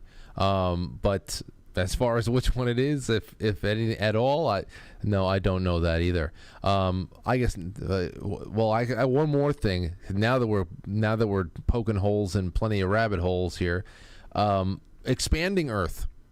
What do you think about it? We're talking about underground civilizations. There's plenty to be said about hollow Earth theory. I've done a lot of that on the show with guests, and I mean, it's when it comes to underground civilizations that the reasons for that will vary from Ice Age survival myths to alien encampments that have always been here and have been kept under seal. Whether that be underwater or just deep underground. Then there's expanding Earth, that the Earth is actually expanding, it's becoming bigger. Of course, there's flat Earth, but I don't know, where are you on the shape and the scope of the Earth? Yeah, I'm not a flat earther. I do trust I am a sheeple when it comes to the shape of the actual Earth, but expanding Earth is something I haven't heard of before. And like, bro, like knowledge drop me. Like, I got to hear about this. Like, tell me what expanding Earth is, and I'll give any insight maybe that first comes to mind. That sounds incredible. Well, here's a little something I have from 2014 that I had bookmarked, and it's from Scientific American. Expanding Earth. The prevailing geological model of the early 19th century was characterized by an almost static Earth, maybe slowly cooling and shrinking, until the molten interior would eventually be completely frozen and solidified. However, the beginning of the 20th century, collected evidence suggested that Earth's crust was quite more mobile, both in horizontal and vertical directions than previously thought. In 1956, Laszlo Igyed, professor at Geophysical Institute of the Vos University in Budapest, based on variations of the sea level in the geological past, proposed that the Earth was slowly and constantly growing. According to his reconstruction, today's continents are the remains of the ancient crust of a smaller planet, surrounded by younger rocks generated along fractures at the mid-ocean ridges. He explained the supposed increasing volume of our planet by modifications of mineral phases in the Earth's interior, as minerals are known to change the crystal structure in relation to changing heat and pressure. Even stranger explanation was suggested by German physicist Pascal Jordan in 1966. The expanding Earth was imputable to the general dilation of the space-time continuum. Most work on there's only 2 more sentences left. Most work on expanding Earth, growing Earth hypothesis was done by the German engineer Klaus Vogel, famous for his elaborate globes with the continents fitting in on a 20% smaller Earth. Influenced by Vogel's globes, Australian geologist Samuel Warren Carey will become one of the most eminent supporters of the expanding Earth hypothesis. Okay, yeah. So, when you ever talked about the mobile crust, so Earth crustal displacement theory, is this similar?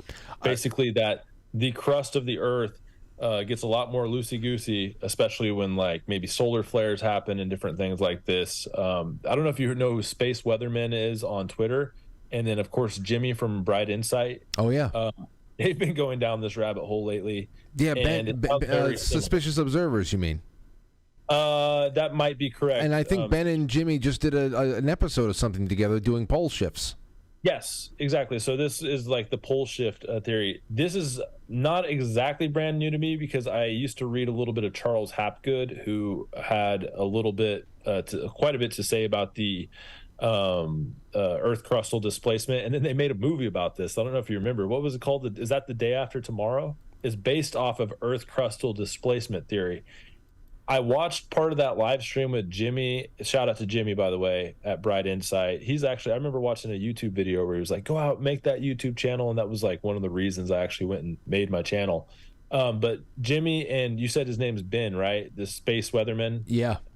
Yeah, this is mind-blowing information to me. I started watching one of his documentaries, and I hope he's wrong, because if he's right, it's coming up.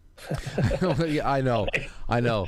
It can sometimes be a little bit stressful to watch suspicious observers, but you know, I like you say before, and I don't know why it's fun, but it's fun. I don't know why it's fun. Well, what you're talking about, digging in deep to try to find some kind of answer for all of history's, biggest burning questions. It's fun to open up your mind and just say what if, especially when there's nothing else left behind to really fill in the gaps. And I know that it's not good to just speculate all the time, but every once in a while it's a good mental exercise. On the other hand, there is something dangerously alluring to doom and gloom too. Like, oh my gosh, is there something lurking around the corner? You don't want to go too far into it because then it'll ruin your life. But there is something. It's almost like Halloween. Why do we all like getting spooky a couple of weeks out of the year? But it's more appropriate than others, right? Yeah, man. I'm actually like completely sober these days. I don't even drink caffeine. I haven't had a drop in years. I haven't had a joint in years. But I used to smoke a lot of weed just so I could freak myself out, get on YouTube and just freak myself out, right? Like, it was fun. Like when I was in college, I'd be reading about this stuff and I'd be like, oh my goodness, there might be alternative realities, or finding all, you'd be reading about quantum theory and all this stuff, and it just freak you out. And now, I told you I'm sober, I don't do any of that stuff, and like whatever that is that I had triggered in my brain to like to be freaked out a little bit, it's still there. Yeah. I watched Jimmy and Ben tell me about that Earth crustal displacement and the solar flares and all that stuff, and I follow him on Twitter, and yeah, it's kind of scary, but it's like, well, what am I going to do if that is true? Which I'm not even saying it is. I need to do the work to find out what I believe on that. But if that is true, like, what are we going to do? You just gotta. And I kind of like that about that Ben guy. I noticed on Twitter, he still goes into the gym and works out and like lives his best life, and he is fully bought in. He thinks by like 2040, like we're done, right? Like, and so what more can you do than jump in the river and just like put your feet up and float, And yeah, man. Like, bye. Yeah, well, what you're describing right there is curiosity. When you were getting high, it wasn't the weed that was making you. You're a curious person.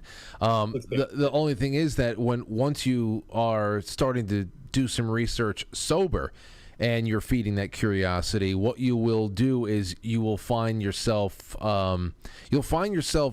identifying things that are a lot more, there's something to this, instead of, sometimes when you're high, you think every thought that you have is like I just figured the world out. You write it down, you wake up the next morning, you're saying, what the fuck was I talking about? Yeah, I remember that. Yeah, like that happens a lot when you get stoned and all of a sudden you think you're a philosopher king. And but then you realize, the real thing that was at work for you was your curiosity, and you're just working that angle unencumbered by anything else. So that's what makes it even more so alluring after a while there too, when you realize, there's actually something to this, and connecting some dots, and there's other things you have to use to moderate yourself at that point, because you can still fly off the handle. Yeah, for sure. And like at the end of the day, like here's the other thing. I'm sure every epic and era and generation of people have maybe thought this in some way, but it kind of does feel like the end, doesn't it? Like, it kind of feels like we're like, maybe not in our lifetime, but like we're getting close, right? Are we going to make it to are we going to make it to the year 3000? Like, really? Like, you know what I mean? Yeah. It feels weird right now. There's too many nuclear weapons in the world. We got this thing called AI coming, and maybe none of that even matters, because according to Ben from spaceweatherman.com, like, we're about to get fried by the sun, the poles are going to shift, and a tidal wave is going to sweep over the entire earth. And like, so there's a bunch of things. I'm not saying I believe that necessarily. I got to do the work before I know what I believe.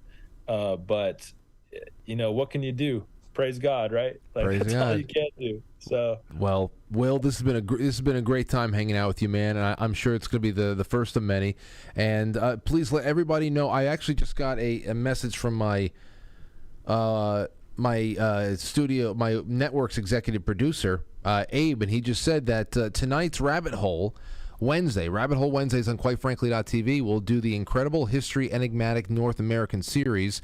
It will include a ticker reminder, folks, to subscribe to Incredible History for more, and we'll make sure that we play the Refugees from Atlantis video as well, since we didn't notice it since you brought it up tonight.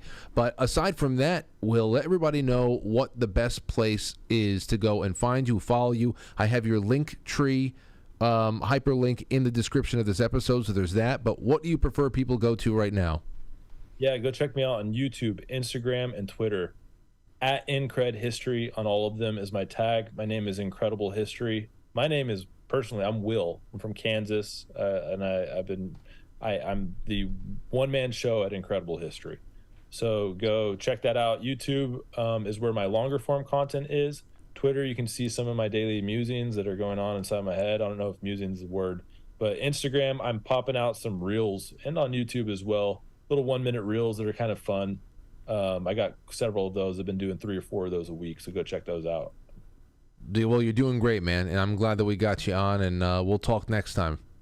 Hey, I appreciate you having me on, Frank. I'm a big fan of the show, and much love to you and your viewers. But I appreciate it. Well, now you're part of the show, so you can be equally happy as I am. Thank you, man.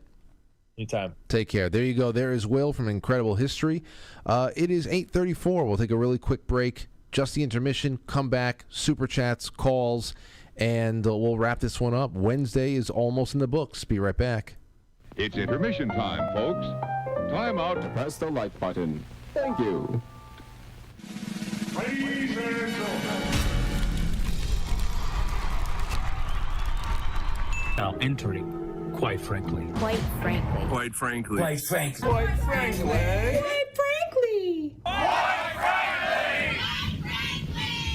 Quite frankly. Quite frankly. Quite frankly. Quite frankly.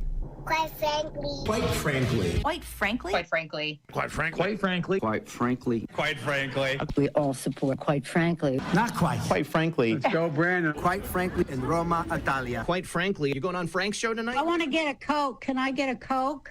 So everybody watch, quite frankly, with Frank.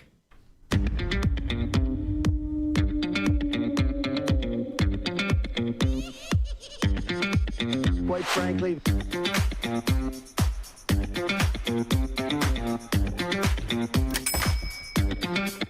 How dare you?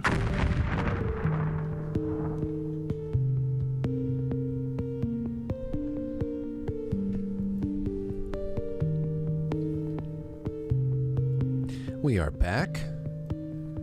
We are back. We're back. I like that. Well, there's plenty to do. Plenty to do with Will in the future. There's going to be Atlantis nights. We haven't even touched UFOs or anything like that. Tremendous. And even whatever is not in his book, you can tell that's a curious mind. And I'm glad that we had him we had him on. All right, let's get into the super chats, and we're going to open up the lines. 914-200-0269. Jump on with me. Let me know what you think.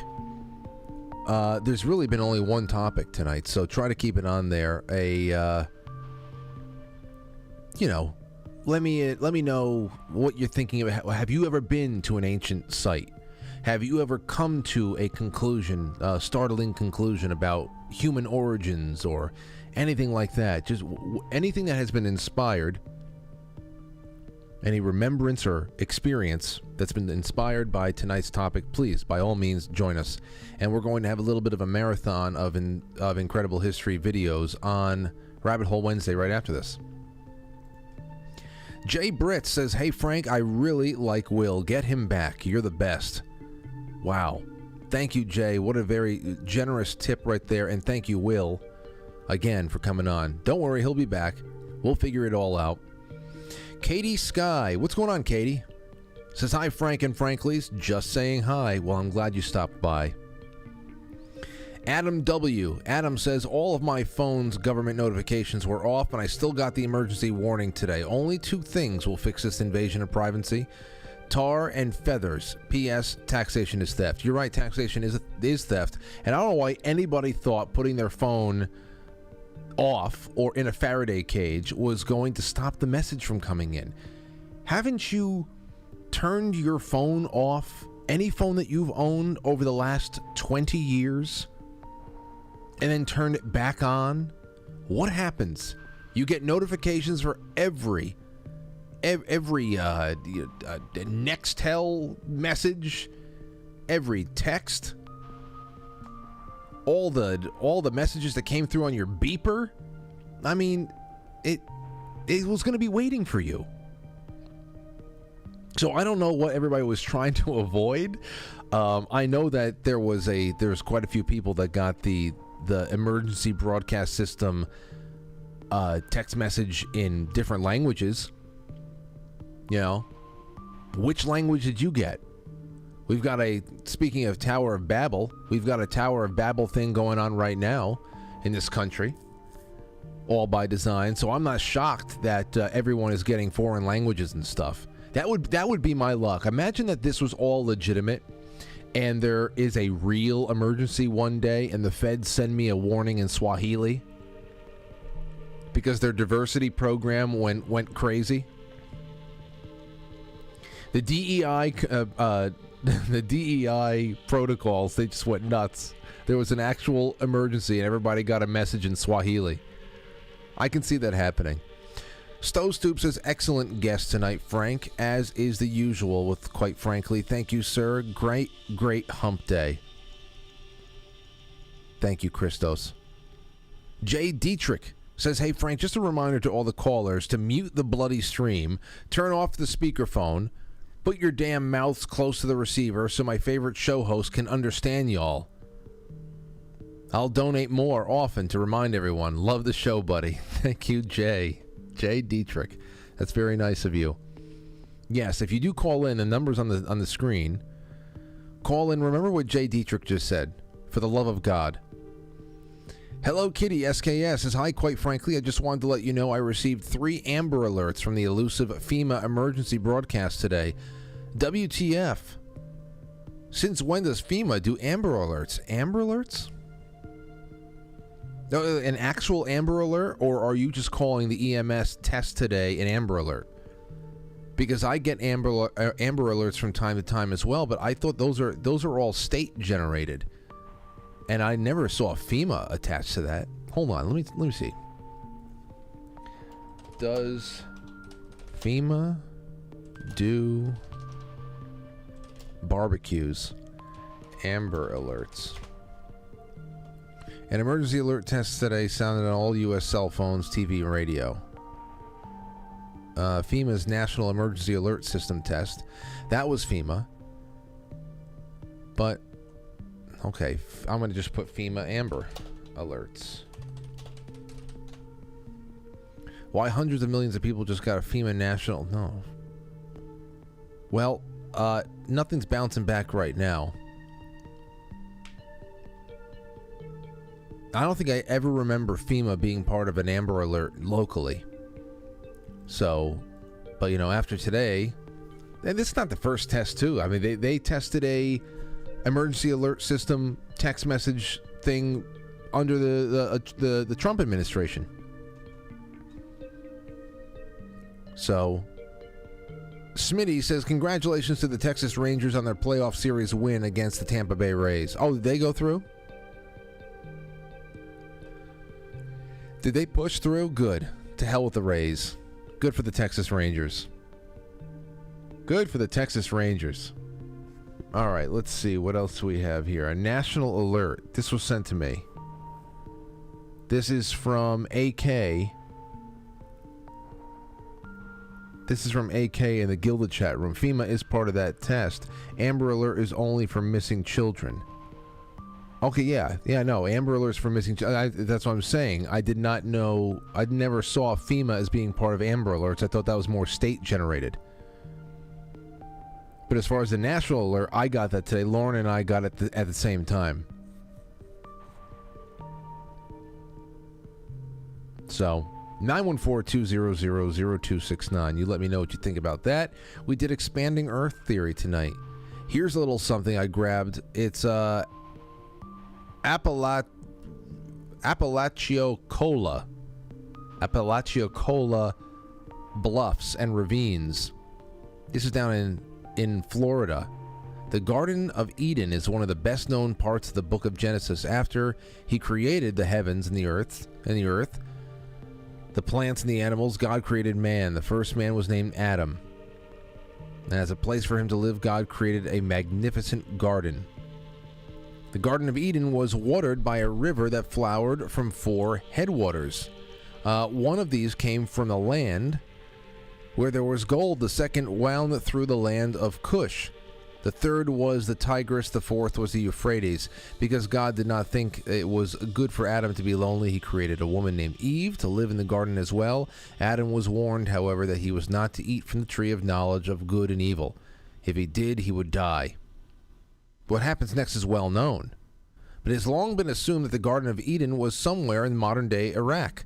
The Tigris and Euphrates rivers still flow there, and the region has long since been called the cradle of civilization. A more controversial theory, however, holds that the garden was nowhere near the Middle East. This theory was first advanced by Bristol resident E. Calloway and places the Garden of Eden on Florida's Apalachicola River. For Calloway, this theory was not just a flight of fancy. The Apalachicola is fed by 4 primary tributaries or heads, exactly like the river described in the book of Genesis. In addition, some of the rarest plants in the world grow along the bluffs and steep head ravines. On the east side of the river between the Bristol and Chattahoochee. Among these, both the Florida torreya and the Florida yew.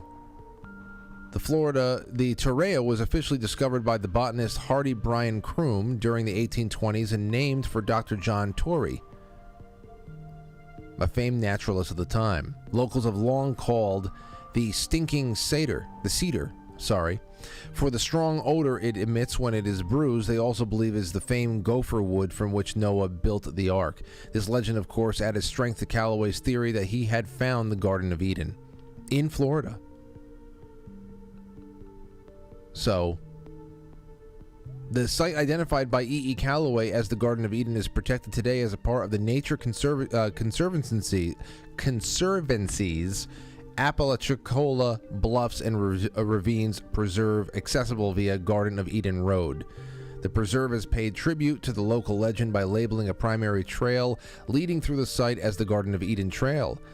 Be aware, though, this is not a walk for the faint of heart. Well,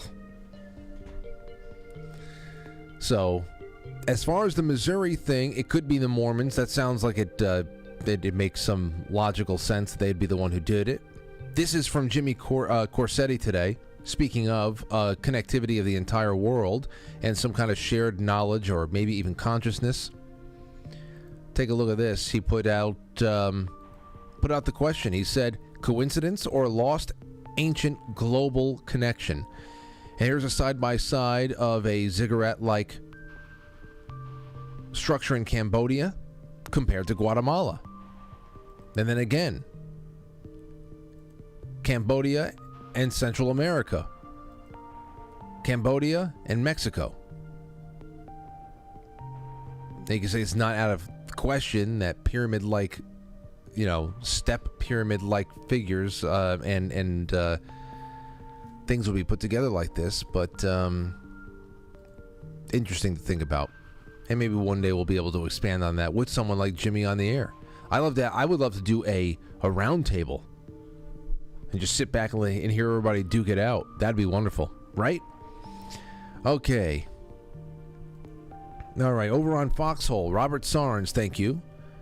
Paulie 93 says, did he say 3 nubs?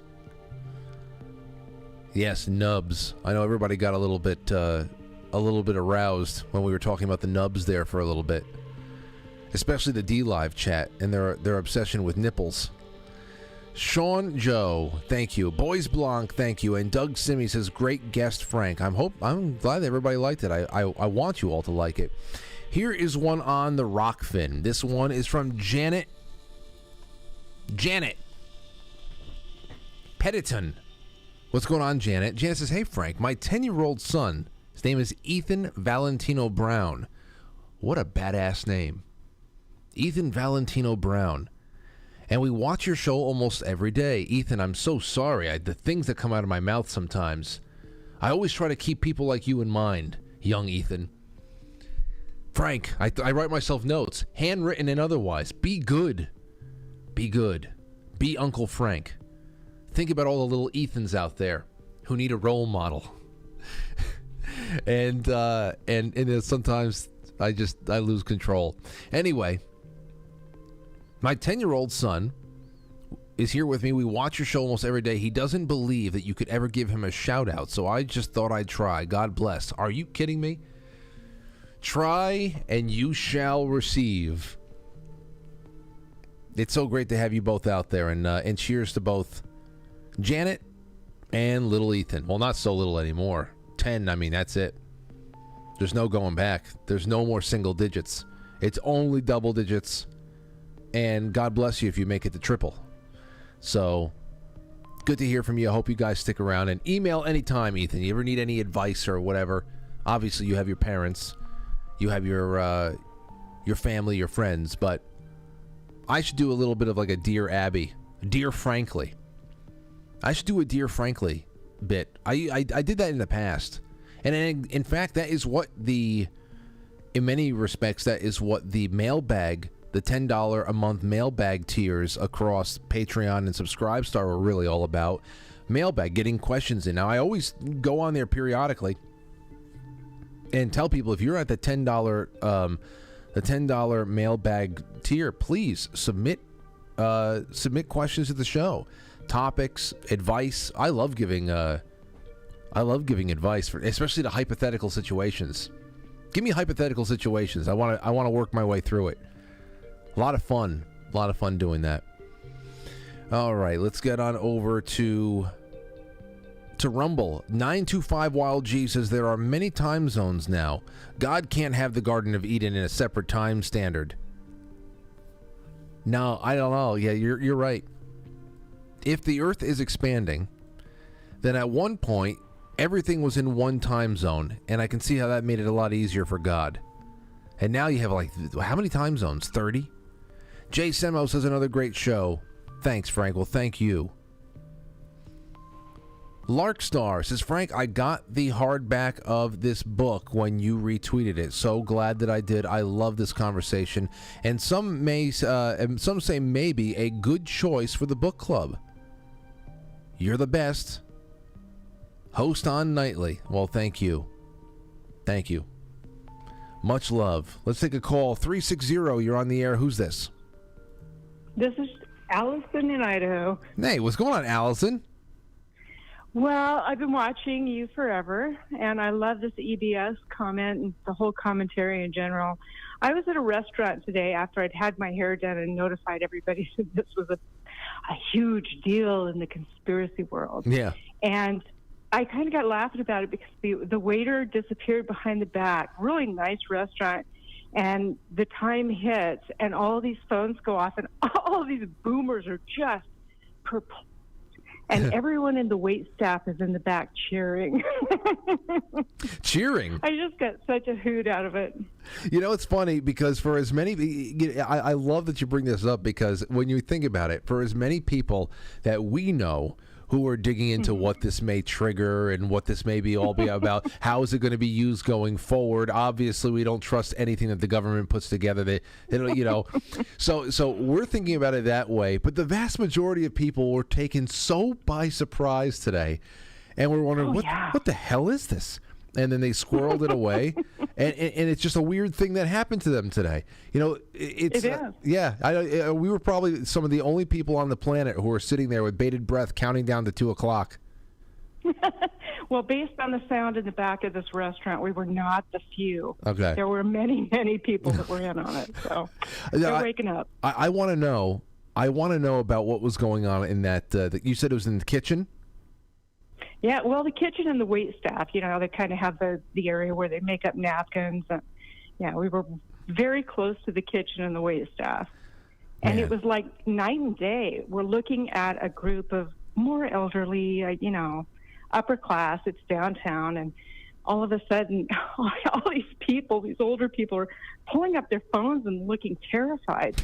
And we could just hear the cheers. I mean, Hurrah! And when our waiter came out, I said, that was amazing. Oh, He's man. obviously a conspiracy theorist, too, but boy, did we have a laugh over it. Well, you see, it's crazy right now. I want to know who the waiter is. I want to know who the waiter is. I want to talk to the waiter and ask about what the whole staff had been preparing for and what they thought about. I want to know what the hell the staff was talking about in that back room now. You know, if I hear, yes, me too. If you're out there with everybody, all the older crowd who's completely taken by surprise, and they're a little bit, off put by their ringing phones constantly, and then you have this wait staff that is cheering wildly. I want to be in. Even if I don't know what the hell's going on, I want to be in that room. I want to be with the wait staff. Oh yeah. That's great. Well, they probably thought that Trump had taken over the White House. Oh yeah. Yeah, can you imagine that? They say, well, it's a Republican state. The emergency broadcast system is going to be testing its new technology for text message and everything else at 2 p.m. today. We're like, all right. And the text message that gets out is that Trump has been reinstated and the military is it's like, oh, fully. Listen, I would have had to tell. I would have had to call Will. Sorry. Oh, listen, if that happened. U.S. debt o'clock crisis. If that happened at 2 p.m. today, the first person I would have to call up is Will from Incredible History and say, Will, we're gonna have to find you another date because there's nothing else I'm talking about. Nothing you say is ever going to matter again. Everything is over. You know what, Will? I got another date for you in November. How's that sound? Anyway, well, thanks for the call. This was great. Yeah, it's great talking to you. Take care. All right, there you go. Idaho in the that would have been great. Oh, but I can dream, can't I? Oh man, please put me in charge of the emergency broadcast system text message. Put me in charge of the text message that can get sent out, please. Please. No one deserves that kind of power, so why not me? You know? That's not appropriate for anybody to have control of. So why not me? Let's take a call from Hot Legs. What's going on, Hot Legs? I just want to tell you what I did with my phone today so you can never think of me the same way again. Okay, go ahead. I wrapped it in about a foot tall of aluminum foil and put it in my old refrigerator for an hour. When you say when you say a foot tall, are you talking about wrapping it over and over until there's like a foot a foot? No, I'm kidding. Maybe about like 4 or 5 wraps. But okay. Yeah, I was just like, screw it. Who's going to care? But I have to tell you. Okay, so you went aluminum foil and it went into the refrigerator or into the microwave? An old refrigerator. Okay. That works as well as a microwave? I don't have a Faraday. Yes, it works just as well. Okay, I didn't know that. I thought that the microwave was like the makeshift Faraday, but the refrigerator works just as well. Okay, sounds good. Bye. Okay, thank you. Yes. Well, that's good. That's good to know because at least I know that if something like really, if we got to get into something, like how in Indiana Jones 4, when Harrison Ford gets into the old Frigidaire lead refrigerator, and that's how he survives the nuclear explosion at the nuke town in the desert out there. He actually survived. Listen, I'm a big Indiana Jones fan. I don't remember that much about the fourth movie because it was just so oh man. But that's one of those moments where that's the beginning of the movie. Okay? He finds himself in a nuke town, in a town where you're going to blow away structures just to be able to see what the effect of the bomb is on those structures. He finds himself in a nuke town. He puts himself into an old Frigidaire refrigerator, and he gets blown, a couple of 100 yards away, but he stays shut and he's okay. I'm just, oh man, is this really what the whole movie's going to be? I mean, you can't start a movie off like that and have it be good. Just like it was over when I was already feeling sick to my stomach in The Last Jedi, episode 8.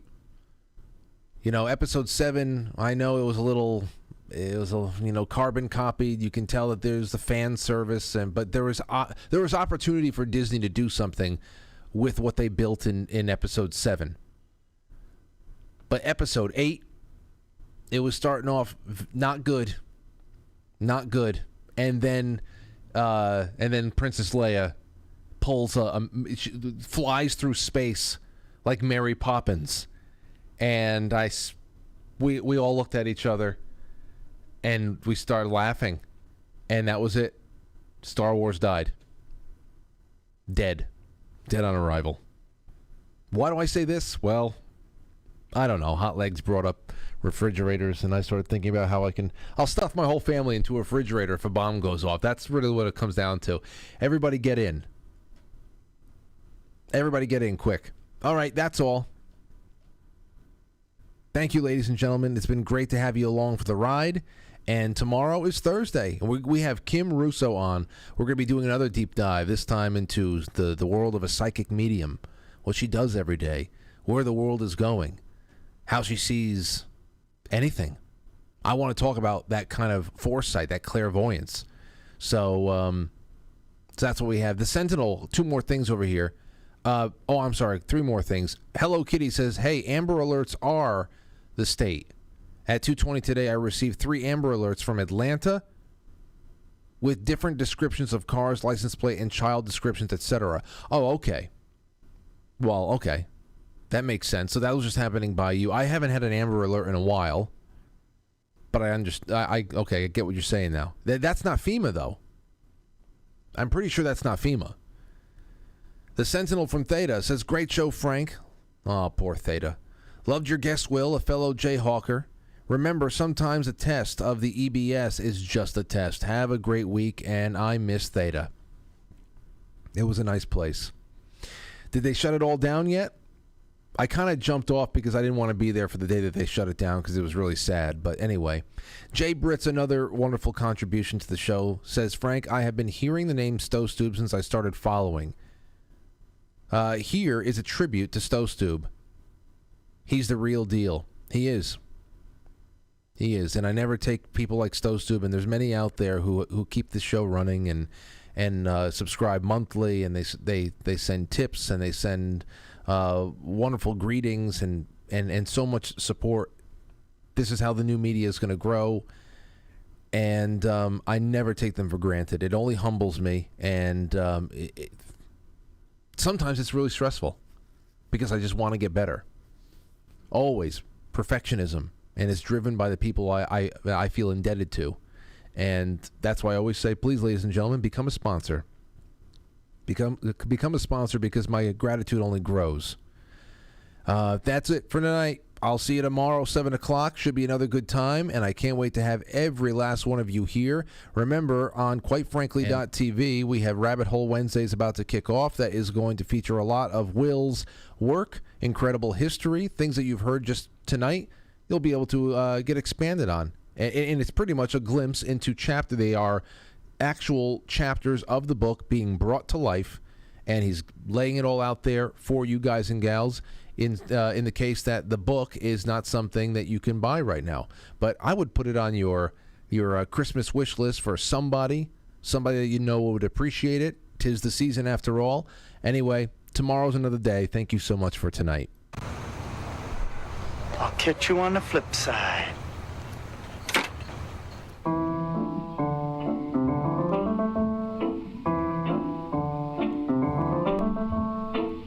Quite Frankly is filmed before a live studio audience. Now, our super chatter, starting with Jay Britz, The Sentinel, Hello Kitty, Jay Britz, KT Sky, Adam W., Stowstube, Jay Dietrich, and Hello Kitty and Smitty. Thank you guys so much. Thank you, Larkstar. Thank you to Jay Semo. Thank you to Wild G. There's many of you out there who support the show in multitudes of ways every day. Thank you for being out there. Even if you're just sending really nice feedback and emails, be a part of the experience. That's what makes it roll. See you soon. And again, shout out to Janet and little Ethan Valentino Brown. Until tomorrow, guys.